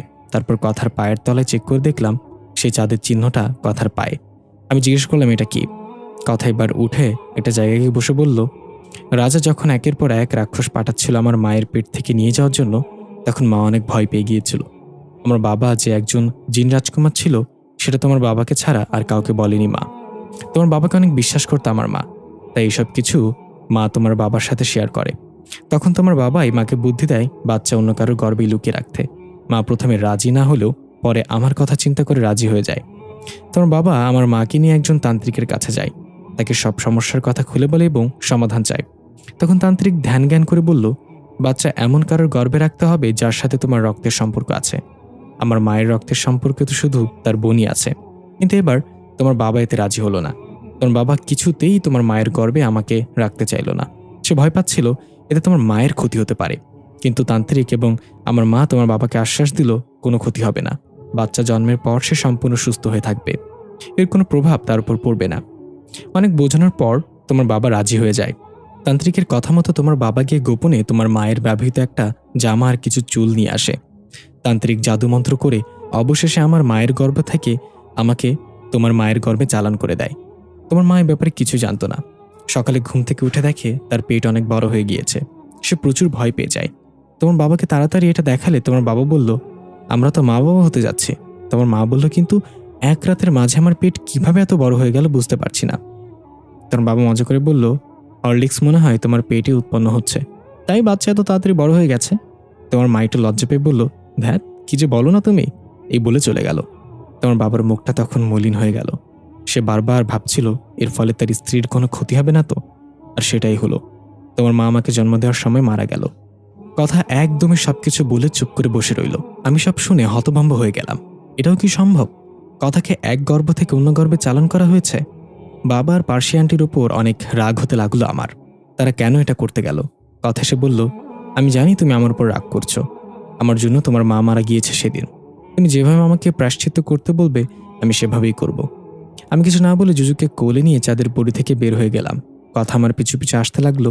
তবে কি মনে করে যেন আবার কথা চাঁদের পরির ভেতরে প্রবেশ করলো।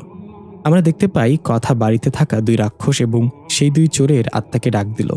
তারা প্রথমে কোনো সাড়া না দিলে কথা আবার ডাক দিল তাদের। আমি জানি তোমরা আশেপাশে আছো, বের হয়ে এসো বলছি, কিছু কথা বলবো। এটা শুনে তারা কথার সামনে দৃশ্যমান হলো। কথা বলল, তোমরা আজ থেকে মুক্ত, যেখানে খুশি যেতে পারো, কিন্তু যদি আবার কোনো খারাপ কাজে নিজেদের শক্তি ব্যবহার করো তাহলে আমাকে আবার দেখতে পাবে। রাক্ষস দুইজন কথার সামনে হাঁটু গেড়ে বসে বলল, সত্যি আমরা মুক্ত? আমরা আমাদের রাজ্যে ফিরে যেতে পারি? কথা বলল, হ্যাঁ, তোমরা ফিরে যেতে পারো। আমি খুব শীঘ্রই আসছি তোমাদের রাজ্যে নিজের বাবাকে ছাড়িয়ে নিতে। রাজাকে গিয়ে এটা জানিয়ে দিও। এই বলে কথা সেখান থেকে বের হয়ে গেল আইদের পেছনে। আমি জুজুকে নিয়ে আনমনে হাঁটছি। কথা পেছন থেকে ডাক দিয়ে বলল, আইদ, আমার কি দোষ বলো? আমি তো আর বলিনি তোমার মাকে মেরে ফেলার জন্য। ওটা একটা অনাকাঙ্ক্ষিত ঘটনা ছিল। আমি বললাম, হয়েছে তো, এখন আমার কাছে তুমি কি চাও? চলে যাও এখান থেকে, আমাকে আমার মতো ছেড়ে দাও। কথা বলল, আমাকে কি চন্দ্রগ্রহণের আগে বাঁচাবে না? এবার আমি থেমে গেলাম। কথার কাছে গিয়ে দেখলাম ওর চেহারায় এক রাশ হতাশা। কথা আমার বুকের ডান পাশে হাত দিয়ে বলল, তোমার এই হৃদয়ের স্পন্দন হতে চাই, তুমি কি আমাকে ফিরিয়ে দিবে? আমি কি বলবো বুঝতে পারছি না। আমিও কথার গালে হাত দিয়ে বললাম, কি করতে হবে আমাকে? কথা হাসি দিয়ে বলল, আমাকে বিয়ে। আমি অবাক হয়ে কিছু বলতে যাব তার আগেই আমার মাথায় অন্য একটা চিন্তা ভর করে বসলো। সেদিন কথার জন্মের সময় যদি মা মারা যায় তাহলে সোহানা কিভাবে আসলো? কথা আমার চেহারা ভঙ্গি দেখে বুঝে ফেললে আমি ঠিক কি চিন্তা করছি। কথা আমার হাত ধরে বলল, সোহানা তোমার আপন বোন ছিল না আইদ? আমি যেন আকাশ থেকে পড়লাম। কথাটা কি বলল? সোহানা আমার আপন বোন না মানে? আমি বললাম, কথা তোমার মাথা ঠিক আছে? কি বলছো তুমি, সেটা কি জানো? কথা বলল, আমি জানি কি বলছি, আর এটা সবচেয়ে বড় সত্য, সোহানা তোমার আপন বোন না। এই বলে সোহানা আমার মাথায় চাপ দিয়ে ধরল। কিছু বুঝোটার আগে আমার বৈদ্যুতিক শরীরের শক্টের মতো ঝাটকা মারল। আমি চলে গেলাম অন্য এক জগতে। মা ছোট্ট আমাকে কিছু একটা লেখা শেখাচ্ছে হাত ধরে। আমি কান্না করছিলাম, বাবা কখন আসবে? মা বলছিল, এসে যাবে, তুমি এটা লেখো, তোমার বাবা এসে দেখলে অনেক খুশি হবে। আমি দূর থেকে একটু কাছে গিয়ে দেখলাম ছোট্ট আমাকে মা বাবার শব্দটা লিখতে শেখাচ্ছে। আমি মায়ের সাথে হাত ঘুরিয়ে সেটা লিখেও ফেললাম। কিছুক্ষণ পর বাবা আসলো বাইরে থেকে। ছোট্ট আমি বাবা লেখা কাগজটা নিয়ে বাবার দিকে দৌড়ে গেলাম। বাবা কাগজটা দেখে অনেক খুশি হয়ে ছোট্ট আমিকে কোলে নিয়ে চুমু খেলো, তারপর একটা চকলেট হাতে দিয়ে বলল, বাইরে গিয়ে বাচ্চাদের সাথে খেলা করে যাও। ছোট্ট আমিও খুশি মনে দৌড়ে চলে গেলাম বাইরে। তখন মা এগিয়ে এলো বাবার দিকে, এসে বলল, কি ব্যাপার দুলা ভাই, আপনাকে এত চিন্তিত দেখাচ্ছে কেন? আমি এটা শুনে অনেক অবাক হয়ে গেলাম। তার মানে এটা আমার মা না, এটা পার্সিয়া আন্টি। একই রকম দেখতে হওয়াতে আমি বুঝতেই পারিনি। বাবা বলল, পার্সিয়া, তোমার বোনের আত্মা যেভাবে আমাদেরকে টর্চার করা শুরু করেছে তাতে মনে হয় না আমরা বেশি দিন বাঁচব। গতকাল রাতে সে আমাকে ওয়াশরুমের আয়নার মাঝে টেনে নিয়ে যেতে চাচ্ছিল। অনেক কষ্টে আমি নিজেকে ছাড়িয়েছি। পার্সিয়া আন্টিও ভয় ভয় চেহারায় বলল, দুলা ভাই, আমাকে অনেকভাবে ভয় দেখাচ্ছে। সকালে নাস্তার টেবিলে আমি খাবার দেখি না, সব দেখি ময়লা আবর্জনা। রান্নার সময় গরম হাঁড়ি পাতিল চুলা থেকে আমার দিকে ছুঁড়ে মারে অদৃশ্য কেউ। আমি বুঝতে পারি এটা আমার বোনের আত্মা। আমি তো ওর সাথে অন্যায় করেছি, তাই আমাদের ছাড়বে না। বাবা বলল, কথা ভালো আছে তো? ওর খোঁজ নিয়েছ? পার্সিয়া আন্টি বলল, হ্যাঁ, কথা ঠিক আছে। আমার স্বামীর খুব কাছের একজন বুজুর্গ জিনিসে, তার কাছে কথা সবচেয়ে নিরাপদ। সে কথাকে রক্ষা করবে যে কোনো মূল্যে। বাবা বলল, তাহলে কথাকে নিয়ে আমরা নিশ্চিন্ত।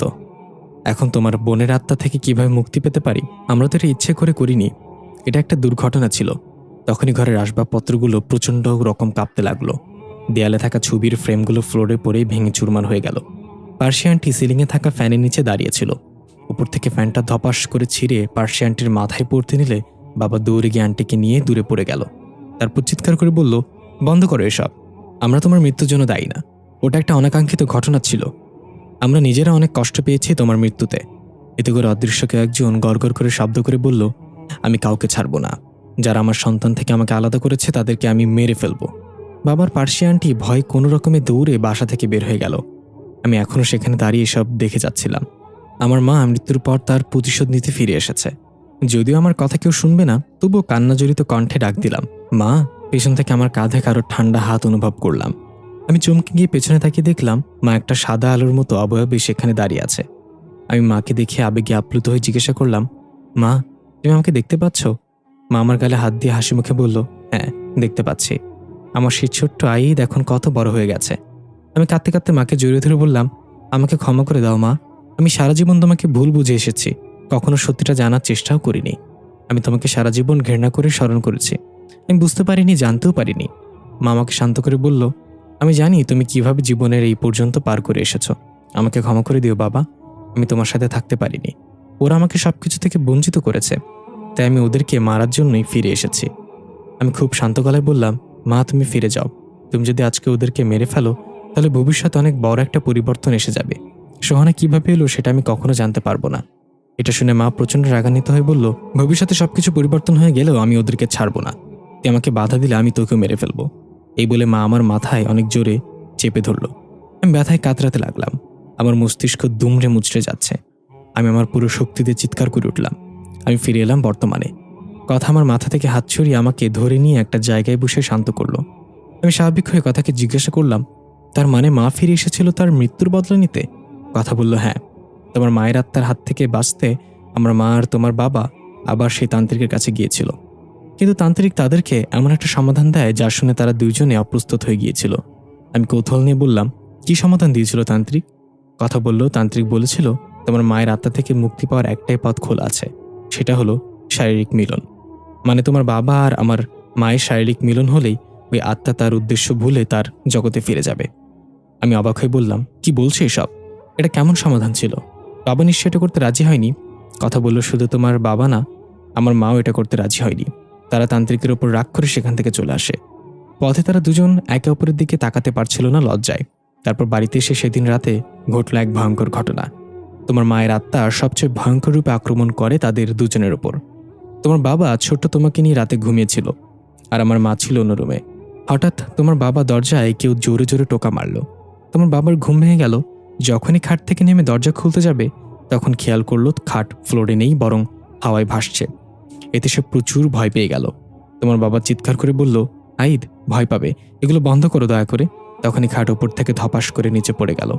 তোমার বাবা তাড়াতাড়ি ছোট্ট আইদকে কোলে নিয়ে দরজা খুলে বাইরে গিয়ে দেখলো ডাইনিং টেবিলের চেয়ারে কেউ একজন বসে আছে। তোমার বাবা ভাবলো এটা পার্সিয়া, মানে আমার মা, তাই ডাক দিল, পার্সিয়া। ওপাশ থেকে কোনো জবাব এলো না। সেদিকে গিয়ে আস্তে আস্তে তার কাঁধে হাত রাখতে যাবে, তখনই পেছন থেকে আমার মা বলল, দুলাভাই, এত রাতে বাইরে কি করছেন? ঘুমাননি? তোমার বাবা চমকে গিয়ে পেছনে তাকিয়ে দেখে পার্সিয়া দাঁড়িয়ে আছে। তাহলে সামনে কে? সাথে সাথে সামনে তাকিয়ে দেখে সেখানে কেউ নেই। হঠাৎ আমার মা, মানে পার্সিয়া, রুমের দরজার ভেতর থেকে বাড়ি দিতে লাগলো আর বলতে লাগলো, দুলাভাই, কেউ বাইরে থেকে দরজা লাগিয়ে দিয়েছে, দরজা খুলুন। তোমার বাবা আবার চমকে গিয়ে পেছনে তাকিয়ে দেখে সেখানে দাঁড়িয়ে থাকা পার্সিয়াও নেই। তোমার বাবা ভয়ে তাড়াতাড়ি তোমাকে একটা রুমে শুইয়ে রেখে বাইরে থেকে দরজা বন্ধ করে দিল, কারণ সে জানতো ওই আত্মা ছোট আইদের কোনো ক্ষতি করবে না। সে এসেছে তাদের দুজনকেই মারতে। তোমাকে শুইয়ে তোমার বাবা গেল আমার মায়ের রুমে। দরজা খুলতে আমার মা ভয়ে তোমার বাবাকে জড়িয়ে ধরে। এতে করে তোমার মায়ের আত্মা আরও বেশি রাগান্বিত হয়ে যায়। ঘরের বিভিন্ন জিনিস আপনা আপনি ছুঁড়ে আসতে লাগলো তাদের দিকে। এবার তারা দুজনেই সিদ্ধান্ত নিল তান্ত্রিকের বলা কথা মেনে নিবে। যদিও মনের মাঝে সংকোচ কাজ করছিল, কিন্তু শেষ পর্যন্ত তারা সেটা করে নেয়, যা করলে ওই আত্মা থেকে মুক্তি পাওয়া যাবে। এই পর্যন্ত বলে কথা থেমে গেল। নিচের দিকে মাথা দিয়ে কান্না করতে লাগলো। আমি স্তব্ধ হয়ে গেলাম এসব শুনে। আমার অতীতে এত কিছু ঘটে গেছে আমি নিজেও জানি না। কত সত্য এতদিন চাপা পড়েছিল। আমি কথাকে জিজ্ঞাসা করলাম, তার মানে সোহানা আমার সৎ বোন, আর সোহানা তোমার মায়ের পেটের বোন? কথা চোখের পানি মুছে বলল, হ্যাঁ, ওই ঘটনার ঠিক 9 মাস পর সোহানার জন্ম হয়, আর তুমি তখন এত কিছু বোঝো না। সোহানা তোমার বোন হয়ে বড় হতে থাকে। আমার চোখে পানি টলমল করছে। আমি চিৎকার করে বললাম, আমি এসব বিশ্বাস করি না। সোহানা আমার বোন, মানে আমার বোন। ভুলেও আর আমার সামনে এসব কথা বলবে না। কথা বলল, আইদ, আমি জানি তুমি এটা মানতে পারবে না, কিন্তু এটাই সত্যি। সোহানা যখন 5 বছর বয়স তখন আমার বাবা, মানে জিন রাজকুমার, এসব কিছু জেনে যায় কায়দাখানায় বসে। তখন সে অনেক ভেঙে পড়ে। সে আমার মাকে মেরে ফেলার প্রতিজ্ঞা করে তার সাথে বিশ্বাসঘাতকতা করার জন্য। বাবা তো আর জানতো না মা বাধ্য হয়ে এটা করেছে। বাবা কায়দাখানা থেকে একদিনের জন্য ছাড়া পায়, এই শর্তে যে সে তার মানব স্ত্রীকে মেরে ফেলবে। বাবা তো এটার জন্য প্রতিজ্ঞাবদ্ধ ছিল, তাই বাবা রাজি হয়ে যায় এই শর্তে। বাবা মুক্ত হয়ে ক্রোধে ছুটে যায় মাকে মারার জন্য। আর সেদিন মায়ের কোনো কথা না শুনে বাবা নৃশংসভাবে আমার মাকে মেরে ফেলে। তোমার বাবা বাধা দিতে গেলে সে তাকেও মেরে ফেলে। তুমি আর সোহানা বাইরে খেলা করছিলে, তাই তোমরা সেদিন বেঁচে গিয়েছো আমার বাবার হাত থেকে। আমার মাকে মেরে তার লাশ নিয়ে জিন রাজ্যে ফিরে যায়। তার লাশ বাবা, মানে জিন রাজার সামনে রেখে বলেছে, আমি আমার প্রতিজ্ঞা পূরণ করেছি রাজা। রাজা খুশি হয়ে বাবাকে মুক্তি দিতে চাইলে বাবার শর্ত রাখে চাঁদের পরিমাণে তার মেয়েকে খোঁজা বন্ধ করতে হবে রাজাকে। চাঁদের পরীকে চিরতরে মুক্তি দিতে হবে। কিন্তু রাজা এতে প্রচণ্ড ক্ষেপে যায়, কারণ রাজা কারোর কাছে প্রতিজ্ঞাবদ্ধ ছিল চাঁদের পরীকে মারার জন্য। তাই রাজা আমার বাবার শর্ত মেনে না নিয়ে বাবাকে আবার বন্দি করে দেয়। আর এদিকে তোমার কাকারা খুঁজে পায় তাদের ভাইয়ের মৃতদেহ ঘরের ভেতর। যেহেতু আমার মা, মানে তোমার কাকারা জানতো না এটা তোমার মায়ের যমজ বোন, তাই তারা তাকেও তোমার মা ভাবত। তোমার বাবার মৃতদেহ পেয়ে তারা তোমার মায়ের কোনো খোঁজ না পেয়ে অপবাদ ছড়িয়ে দিল তোমার মা তোমার বাবাকে মেরে অন্য কারোর সাথে পালিয়ে গিয়েছে। তারপরে ঘটনা তো তুমি জানোই। আমি চুপচাপ দাঁড়িয়ে শুনছিলাম এগুলো। নিজের কানকেও বিশ্বাস হচ্ছিল না। আমি রাগান্বিত স্বরে জিজ্ঞাসা করলাম, তুমি তো এসব হওয়ার সময় সেখানে ছিলে না, তাহলে তুমি এত কিছু জানো কিভাবে? কথা একটু হেসে বলল, আইদ, আমি তোমার মতো কোনো সাধারণ মানুষ না। আমার মাঝে এমন কিছু আছে যা তোমার মাঝে নেই। আমি অতীত, বর্তমান, ভবিষ্যৎ সব জায়গায় বিচরণ করতে পারি। জিনরাজা এজন্যই আমাকে হুমকি মনে করে, আমাকে মারার জন্য উত পেতে বসে আছে। কথা বলে আপন মনে হাঁটতে হাঁটতে চলে যেতে লাগলো। আমি এখনো সেখানে ঠায় দাঁড়িয়ে আছি। এগুলো জানার পর ইচ্ছে করছে নিজেকে শেষ করে দেই। সোহানা আমার আপন বোন না হলেও আমার কলিজা। ওর জন্য আমার ভালোবাসা আগে যেমন ছিল এখনও তেমন আছে, ভবিষ্যতেও থাকবে। সোহানা এসব জানার আগে চলে গিয়েছে, ভালো হয়েছে। এসব শুনলেও নিজেকে শান্ত রাখতে পারতো না, ও পাগল হয়ে যেত। উপরওয়ালা আমাদের কাছ থেকে যখন অনেক প্রিয় কিছু কেড়ে নেয় তখন আপাত মস্তকে সেটা খারাপ মনে হলেও পরে গিয়ে বুঝতে পারি ওনার সিদ্ধান্ত কখনোই ভুল ছিল না, আর কখনো ভুল হবেও না। তাই সৃষ্টিকর্তার সিদ্ধান্তে কখনো ভুল ধরতে নেই। আমি দৌড়ে গেলাম কথার কাছে। কথার পাশাপাশি হাঁটছি, কারোর মুখে কোনো কথা নেই। নীরবতা ভেঙে আমি বললাম, এখন কি করবে? কোথায় যাচ্ছ? কথা বলল, বাবাকে ছাড়িয়ে আনতে যাচ্ছি। তুমি তোমার রাস্তায় যেতে পারো, আমি আর কখনোই তোমাকে বিরক্ত করব না। কথা বলল, কি চাও? আমি বললাম, বিরক্ত হতে। কথা একটু হেসে বলল, তাহলে অপেক্ষা করো আমার জন্য, আমি বাবাকে নিয়েই ফিরব। আমি কথাকে জিজ্ঞেস করলাম, কতদিন অপেক্ষা করতে হবে আমাকে? কথা আমার মাথার এলোমেলো চুলগুলো ঠিক করে দিয়ে বলল, অপেক্ষার কোনো নির্দিষ্ট সময় হয় না ঈদ। এমন হতে পারে সারা জীবন অপেক্ষা করতে হবে আমার জন্য। আমি বললাম, সারা জীবন করব তোমার জন্য অপেক্ষা। হয়তো একদিন অপেক্ষায় আমার উপর বিরক্ত হয়ে যাবে, কিন্তু আমি বিরক্ত হব না। যাও তুমি, এবং তোমার বাবাকে নিয়ে ফিরে এসো। কথা অশ্রুসিক্ত চোখে আমার দিকে কিছুক্ষণ তাকিয়ে রইল। কথা তো জানে সে আর কখনো ফিরে আসবে না। কথা জুজুকে কোলে নিয়ে আদর করে বলল, আইদের খেয়াল রেখো জুজু। জুজুর চোখেও পানি, কারণ জুজু জানে কথা আর ফিরে আসবে না। প্রাণীরা মানুষের চোখ দেখে মন বুঝতে পারে, আর আমরা নিজের সর্বস্ব দিয়ে কাউকে ভালোবেসেও মানুষের মন পাই না। কথা বলল, আমি যেদিন ফিরে আসবো সেদিন আকাশের চাঁদটা সম্পূর্ণ লাল রং ধারণ করবে, পাখিরা গান গাইবে, দূর আকাশ থেকে তারা খসে পড়বে, হঠাৎ কোনো সংকেত ছাড়াই বৃষ্টি শুরু হয়ে যাবে। আইদ বলল, আমি অপেক্ষা করব সেই দিনটার জন্য। কথা মিষ্টি করে হাসি দিয়ে বিদায় জানিয়ে চলে গেল ধোয়ার মতো রোশনি ছাড়িয়ে। আমি তাকিয়ে রইলাম কথার চলে যাওয়ার দিকে। আমি জানি কথার সাথে আমার মিল সম্ভব না, কারণ কোনো না কোনোভাবে কথা আমার বোনের পর্যায়ে আছে। আমাদের বাবা মায়ের ভুলের জন্য আজ আমরা এমন পরিস্থিতিতে এসে পড়েছি। জুজুর মাথায় হাত বুলাতে গিয়ে দেখলাম ক্ষতস্থান থেকে রক্ত বের হচ্ছে। আমি আর দেরি না করে দৌড়ে জুজুকে নিয়ে হাসপাতালে চলে গেলাম। কথা জিনরাজ্যে পৌঁছানোর সাথে সাথে রাজার প্রহরীরা তাকে বন্দি বানিয়ে ফেলল। প্রহরীরা কথাকে নিয়ে গেল রাজ দরবারে রাজার কাছে। রাজা কথাকে দেখে বলল, স্বাগতম চাঁদেরপুরী, অবশেষে তাহলে ধরা পড়লে। অনেক হয়রানি করেছে আমাকে। কথা একটু হেসে বলল, আমি যদি নিজ থেকে ধরা না দিতাম তাহলে আপনার এসব চালাপেলার বাপের ক্ষমতা ছিল না আমাকে খুঁজে বের করার। রাজা রেগে গিয়ে বলল, ভুলে যাস না তুই এখন রাজার সামনে দাঁড়িয়ে আছিস। আমি চাইলে তোকে টুকরো টুকরো করে রাক্ষসদের খাইয়ে দিতে পারি। কথা বলল, এতদিন যেহেতু পারেননি এখনো পারবেন না, আর আমি এখানে নিজে থেকে কেন এসেছি সেটা কেউ জানতে চাইবেন না? রাজা হাসতে হাসতে সিংহাসন থেকে উঠে এসে কথার সামনে দাঁড়িয়ে বলল, আমার নাতনি তার বাবাকে ছাড়িয়ে নিতে এসেছে, সেটা আমি কিভাবে না জানি। কথা বলল, তাহলে ছেড়ে দেন আমার বাবাকে, বিনিময়ে আপনি যা চাইবেন তাই হবে। আমি কোনো প্রতিরোধ করতে এখানে আসিনি, আমি সম্পূর্ণভাবে আপনার কাছে আত্মসমর্পণ করতে এসেছি। রাজা বলল, তুই এটা অবশ্যই জানোস আমি কি চাই। এই চন্দ্রগ্রহণের আগে যদি তোকে মারতে না পারি তাহলে জিনরাজ্যের অর্ধেক প্রাণ ঝরে পড়বে তোর পায়ের তলায় থাকা ওই চাঁদের চিহ্নের প্রভাবে, আর আমি রাজা হয়ে এটা কখনো দিতে পারি না। কথা বলল, আমি জানি সেটা, আর আমিও চাই না আমার জন্য এতগুলো প্রাণ ঝরে যাক, তাই আমি নিজেকে আপনার কাছে ধরা দিয়েছি। মারার আগে আমাকে আমার বাবার সঙ্গে একবার দেখা করার সুযোগ দিন। রাজা কথার এই আবদার পূরণ করলেন। রাজা বুঝতে পারলেন কথার মন অনেক পরিষ্কার। কথা নিজের জীবনের ব্যাপারে চিন্তা না করে এখানে চলে এসেছে অর্ধেক জিনজাতিকে বাঁচানোর জন্য। নিমিষে কথার প্রতি রাজার সব রাগ এবং ঘৃণা ভালোবাসায় রূপান্তরিত হয়ে গেল। রাজা এই প্রথম তার নাতনিকে জড়িয়ে ধরে কান্না করে বলল, তোর বাবার একটা ভুলের জন্য আজকে না চাইতেও তোকে মারতে হবে। আমি বারবার নিষেধ করেছিলাম মানব মেয়ের সাথে কোনো প্রকার সম্পর্ক না জড়াতে, এতে করে আমাদের রাজ্যে অনেক ক্ষতির সম্মুখীন হবে, কিন্তু আমার ছেলে আমার কোনো কথাই শুনেনি। সেদিন তাই বাধ্য হয়েই তাকে বন্দী বানিয়ে নিয়েছিলাম, কিন্তু হতচ্ছাড়া তার কাজ আগেই করে দিয়েছে। আমি খবর পাই সে মানব মেয়ে গর্ভবতী। আমি যা ভয় পাচ্ছিলাম তাই হলো। যেহেতু আমার ছেলের শরীরের রাজবংশের রক্ত, তাই সে যদি কোনো মানুষের সাথে সম্পর্কে লিপ্ত হয় তাহলে তার সন্তান চাঁদের চিহ্ন নিয়ে জন্ম নিবে। সে হবে চাঁদের পরী।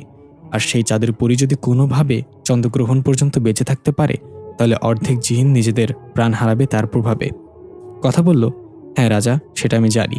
আর অনেক ভেবেচিন্তে আমি এখানে এসেছি। আমি চাই না আমার জন্য জিন রাজ্যের এত বড় ক্ষতি হয়ে যাক। রাজা বলল, আমাকে তুই রাজা ডাকিস না, দাদু বলে ডাক। আগামীকাল চন্দ্রগ্রহণ মনে আছে তো? তোর হাতে আজকের রাতটাই আছে। যা, নিজের বাবার সাথে দেখা কর। এই বলে রাজা প্রহরীদের ইশারা দিল। প্রহরীরা কথাকে নিয়ে তার বাবার কাছে গেল। এদিকে আমরা দেখতে পাই আইদ জুজুকে নিয়ে হাসপাতালে গিয়েছে। ডাক্তার জুজুর পরীক্ষা নিরীক্ষা করে ভারাক্রান্ত মনে আইদকে বলল, পশু পাখির মাঝে একটা রোগ আছে যার নাম হিমোকোলন। এই রোগটা তখনই দেখা দেয় যখন কোনো কারণে পশু পাখি একটানা কয়েকদিন নির্ঘুম থাকে। জুজু কয়েকদিন যাবৎ 1 সেকেন্ডের জন্য ঘুমায়নি কোন এক কারণে। হয়তো ও কাউকে খুব মিস করে, তার জন্য কান্না করে। তার স্মৃতি জুজুকে ঘুমাতে দেয়নি। আর তাই জুজুর মাঝেও হিমোক্লোন রোগটা বাসা বেঁধেছে। আই জুজুর দিকে অসহায় দৃষ্টিতে একবার তাকিয়ে অবাক হয়ে বলল, স্যার, গত কয়েকদিন আগে আমার বোন মারা গিয়েছে দুর্ঘটনায়। জুজু আমার বোনকে অনেক ভালোবাসত। হয়তো ওর স্মৃতি জুজুকে এমনভাবে আঁকড়ে ধরেছে যে ও ঘুমাতে পারে না। এই রোগের কি কোনো প্রতিকার নেই স্যার? ডাক্তার আইদকে সান্ত্বনা দিয়ে বলল, যদি থাকতো তাহলে আমি কখনো জুজুকে নিয়ে ভয় পেতাম না। আসলে এই প্রাণীগুলো একবার যদি কারোর মায়া আটকে যায়, তাহলে তাকে ছাড়া কিছুই বোঝে না। ওরা মৃত্যু কি জিনিস সেটা বোঝে না। কষ্ট হলেও বলতে হচ্ছে, জুজুর হাতে আর বেশি সময় নেই, ওকে নিয়ে যাও। আইদ পাগলের মতো বলতে লাগলো, না স্যার, আপনি এটা বলতে পারেন না। আমার বোনটা আমাকে ছেড়ে চলে গেছে। এখন জুজু যদি আমাকে ছেড়ে চলে যায় তাহলে আমি সহ্য করতে পারবো না। স্যার, আপনি যা চান আমি তাই দেব, তবু জুজুকে ভালো করে দিন। আমি আপনার কাছে হাত জোর করে অনুরোধ করছি। ডাক্তার বলল, সরি স্যার, আমার কাছে কোনো উপায় থাকলে আমি কখনো জুজুকে এভাবে হারাতে দিতাম না। আমি নিজেও একজন পশুপ্রেমিক, আমারও কষ্ট হচ্ছে জুজুর জন্য। আইদ চোখের পানি নিয়ে জুজুকে কোলে নিয়ে হাসপাতাল থেকে বেরিয়ে এলো। আইদ এটা মানতে পারছে না জুজুও তাকে ছেড়ে চলে যাবে। জুজুর দিকে তাকিয়ে দেখলো ওর চোখেও পানি। হয়তো জুজু বুঝে গেছে ওর হাতে আর বেশি সময় নেই। আইদের চোখ ভাসতে লাগলো জুজু আর সোহানার কাটারো মুহূর্তগুলো। জুজু সোহানার কতটা আপন ছিল সেই দৃশ্যটাও ভাসতে লাগলো। সেদিন সোহানার জন্য আইসক্রিম এনেছিল, কিন্তু সেটা গলে যাওয়ার পর জুজু সেই প্যাকেটে মুখ ঢুকিয়ে আর বের করতে পারছিল না। আইদ দোকানে গিয়ে একটা আইসক্রিম কিনে জুজুকে নিয়ে পার্কের বেঞ্চে বসে সেটা জুজুর সামনে দিয়ে বলল, জুজু, তোর না আইসক্রিম অনেক পছন্দ? দেখ, আমি তোর জন্য আইসক্রিম এনেছি, খেয়ে দেখ তো লবণ হয়েছে কিনা। জুজু আইসক্রিমটা শুকে একবার আইদের দিকে তাকিয়ে ভাঙা গলায় ম্যাও করলো। আইদ একটু হেসে বলল, আজকেও তুই আমাকে ছাড়া খাবি না, তাই না? তোরা কেন এত বিশ্বাসী হোস জুজু? কেন এত মায়া সৃষ্টি করে হারিয়ে যাস? একটু থেকে গেলে কি এমন হয়? আমি কি এতই খারাপ যে তোরা সবাই এক এক করে আমাকে ছেড়ে চলে যাচ্ছিস? তোকে একটা সত্যি কথা বলি আজকে, যদিও তুই আমার কথা বুঝবি না, তবুও বলি তোকে। আমি আর সোহানা যেদিন ছোটবেলা এতিমখানা থেকে পালিয়ে আসছিলাম, সেদিন তুই আর তোর 2 ভাই আর মায়ের সাথে ঘুমিয়েছিলি। সোহানা তোকে দেখেই বলল, এটা ওর লাগবে। আমি তো আমার বোনের আবদার কখনো ফেলতে পারি না, তাই আমি তোকে তোর মা এবং ভাইদের কাছ থেকে চুরি করে নিয়ে আসি। আমি তোকে ছোটবেলায় তোর মায়ের আদর থেকে বঞ্চিত করেছি, তোর ভাইদের কাছ থেকে দূরে সরিয়ে দিয়েছি। মা বাবা ছাড়া কারো জীবন কিভাবে কাটে সেটা আমার চেয়ে ভালো আর কে বলতে পারবে। জানিস জুজু, তুই ছাড়া আমরা অসম্পূর্ণ ছিলাম। তুই সোহানাকে এত ভালোবাসিস যে ওর কাছে যাওয়ার জন্য তাড়াহুড়া করা শুরু করে দিয়েছিস। আর কয়েকটা দিন আমার সাথে থেকে গেলে কি এমন হতো? আমি জানি কোথাও আর ফিরে আসবে না। ভেবেছিলাম অন্তত তুই থাকবি আমার সাথে। জুজু, আমি তোকে আঘাত করেছিলাম, তাই না? জানিস, তোকে আঘাত করে আমি বেশি ব্যথা পেয়েছি। তোর ক্ষত দেখলে আমার মনে রক্তক্ষরণ শুরু হয়। প্লিজ জুজু, আর কয়েকটা দিন আমার সাথে থেকে যা। সোহানাকে হারানোর ব্যথা এখনো ভুলতে পারিনি আমি। তুই চলে গেলে আমি পাগল হয়ে যাব জুজু। এই জুজু, কিছু তো বল। জুজু নিজের হাত পা ছেড়ে দিল ধীরে ধীরে। জুজুর অশ্রু ভেজা চোখ দুটো আস্তে আস্তে বন্ধ হয়ে গেল। আজ অনেকদিন পর জুজু ঘুমিয়ে গেল, তবে এই ঘুম আর কখনো ভাঙবে না। আই জুজুকে জড়িয়ে ধরে চিৎকার করে কান্না করতে লাগলো। এই পৃথিবীতে আর কেউ রইল না আইদের জন্য। আইদার সম্পূর্ণ একা। তখনই ঝুম বৃষ্টি শুরু হয়ে গেল। আইদের চোখের পানি বৃষ্টিতে ধুয়ে যাচ্ছে। আইদ কাঁদতে কাঁদতে উপরের দিকে তাকিয়ে বিড়বিড় করে বলল, সৃষ্টিকর্তা, তুমি আমার উপর এত খুশি যে আমার কাছ থেকে সবাইকে দূরে সরিয়ে দিচ্ছ। তোমার উপর আমার কোনো অভিযোগ নেই, শুধু পরপারে আমার প্রিয় জিনিসগুলো আমাকে ফিরিয়ে দিও। এদিকে কথা তার বাবার সাথে দেখা করছে। বাবাকে নিজের চোখে জীবনের প্রথমবার দেখে কথা নিজেকে সামনে রাখতে পারল না। বুক ভরা এক আর্তনাতে বাবাকে জড়িয়ে ধরে কান্নায় ভেঙে পড়ল। কথার বাবাও নিজের মেয়েকে সামনে দেখে খুশিতে আত্মহারা হয়ে গেল। কথার বাবা বলতে লাগলো, মা, তুমি এখানে কেন এসেছো? ওরা তোমাকে মেরে ফেলবে, চলে যাও এখান থেকে। কথা কাঁদো কাঁদো গলায় বলল, তোমাকে জড়িয়ে ধরার আমার এক আকাশ সমান ইচ্ছা ছিল বাবা, আর সেটা পূরণ হয়েছে। এখন আমি মরে গেলেও কোনো দুঃখ থাকবে না। কথার বাবা বলল, আমি জানি, আমার ভুলের জন্য আজ তোমাকে মরতে হবে। তুমি আমাকে ক্ষমা করে দিও। কথা বলল, না বাবা, তোমার প্রতি আমার কোনো রাগ নেই। তুমি নিজের মুক্তি চাওনি, তার বদলে আমার নিরাপত্তা চেয়েছো রাজার থেকে। তুমি আমার সবচেয়ে ভালো বাবা, কিন্তু তুমি ভুল বুঝে মাকে মেরে ফেলেছ। কথার বাবা একটু অভিমানের স্বরে বলল, তোমার মা আমার সাথে বেইমানি করেছিল, তাকে মেরে আমি কোনো ভুল করিনি। কথা এক এক করে সেদিনের ঘটে যাওয়া ঘটনা বলল সব তাকে। সবকিছু শুনে কথার বাবা কান্নায় ভেঙে পড়ল। এতদিন সে তার স্ত্রীকে ভুল ভেবে এসেছে, এমনকি তার কোনো কথা না শুনেই তাকে মেরে ফেলেছে। কথার বাবা কষ্টে নিজের কপাল চাপড়াতে লাগলো। কথা তাকে শান্ত করে জড়িয়ে ধরে বলল, বাবা, জীবনের শেষ সময়টা আমি তোমার সাথে কাটাতে পেরেছি, এতেই আমি খুশি। কথার বাবা মেয়েকে জড়িয়ে ধরে রাখলো। শেষবারের জন্য কথার কপালে চুমু খেয়ে বলল, আমাকে মাফ করে দিও মা, আমি তোমার জন্য অপেক্ষা করব। অপেক্ষার কথা শুনে কথার মনে পড়ে গেল আইদও তার জন্য অপেক্ষা করে আছে, কিন্তু চাইলেও কথার ফিরে যেতে পারবে না। এক বুক কান্নার ভালোবাসায় সিক্ত হলো বাবা মেয়ের শেষ বিদায়। প্রহরীরা এসে কথাকে নিয়ে গেল। সময় শেষ কথার। এখন কথার নিজেকে বলি দিয়ে অর্ধেক জিন জাতিকে রক্ষা করার সময় হয়ে এসেছে। রাজদরবারে সবার চোখে পানি, রাজা নিজেও কাঁদছে। কথার বাবা রাজার পাশে দাঁড়িয়ে আছে। আজ সে মুক্ত কারাগার থেকে। রাজা কথার উদ্দেশ্যে বলল, তোর এই কুরবানি গোটা জিন রাজ্য মনে রাখবে আজীবন, তুই আমাদের মাঝে অমর হয়ে থাকবি। কথা কিছু বলল না, হাসি মুখে নিজের গর্দান পেতে দিল জল্লাদের তলোয়ারের নিচে। কথার বাবা নিজের মেয়ের মৃত্যু দেখার সাহস হলো না, চোখ বন্ধ করে কান্না করতে লাগলো। রাজা তাকে সান্ত্বনা দিয়ে বলল, সেদিন আমার কথা শুনলে আজকে এই দিনটা তোর মুখোমুখি হতে হতো না তোমাকে। কথার বাবা কিছু না বলে চুপচাপ দাঁড়িয়ে রইল। আজ তার কিছুই করার নেই। অবশেষে সময় হয়ে গেল। জল্লাদ তার তলোয়ার উঁচু করে দাঁড়িয়ে আছে রাজার হুকুমের অপেক্ষায়। রাজা অনেক কষ্টে নিজের মুখ থেকে উচ্চারণ করল, এখন। জল্লাদ সাথে সাথে কথার ঘাড় থেকে মাথা আলাদা করে ফেলল। কথার মৃত্যুতে পুরো রাজসভা নীরব হয়ে গেল। সবাই কথার সম্মানে হাঁটু গেড়ে বসে পড়ল। রাজা হুকুম দিল রাজদরবারের কবরস্থানে সবার উঁচু স্থানে কথাকে দাফন করা হোক। প্রতি বছর এই দিনে শোক পালন করার ঘোষণা করা হলো রাজ্যে। এদিকে আইদ জুজুকে দাফন করল সোহানার কবরের পাশেই। অশ্রুসিক্ত চোখে কিছুক্ষণ দাঁড়িয়ে থেকে আইদ হাঁটতে লাগলো কোনো এক অজানা পথের উদ্দেশ্যে। আজ আইদের কোনো লক্ষ্য নেই, নেই কোনো পিছু টান। আইদ এখন মুক্ত বাতাসের মতো, কোথায় যাবে তাও জানে না। শুধু অপেক্ষা একজনের জন্য, যে প্রমিস করেছিল সে আসবে একদিন। এদিকে আমরা দেখি পেছনে কবরের পাশে সোহানা জুজুকে কোলে নিয়ে দাঁড়িয়ে আছে। আইদকে হাত নাড়িয়ে বিদায় দিচ্ছে। 10 বছর পর আজ সোহানার মৃত্যুবার্ষিকী। আইদ ফুল হাতে নিয়ে সোহানার কবরের পাশে দাঁড়িয়ে আছে। তখন রাত প্রায় 12টা বাজে। আইদ আনমনেই বলে উঠল, কেমন আছিস ভেন্ডি? আমি ভালোই আছি।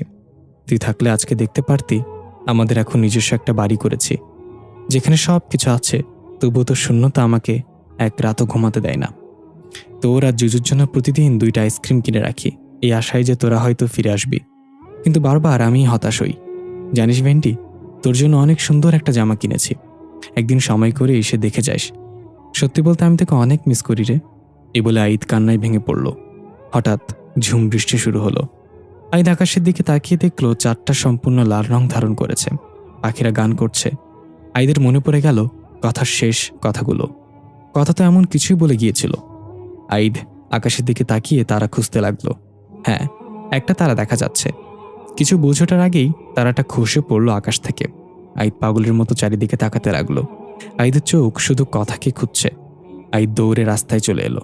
মানুষজন দৌড়ে বৃষ্টি দেখে বাঁচার চেষ্টা করছে।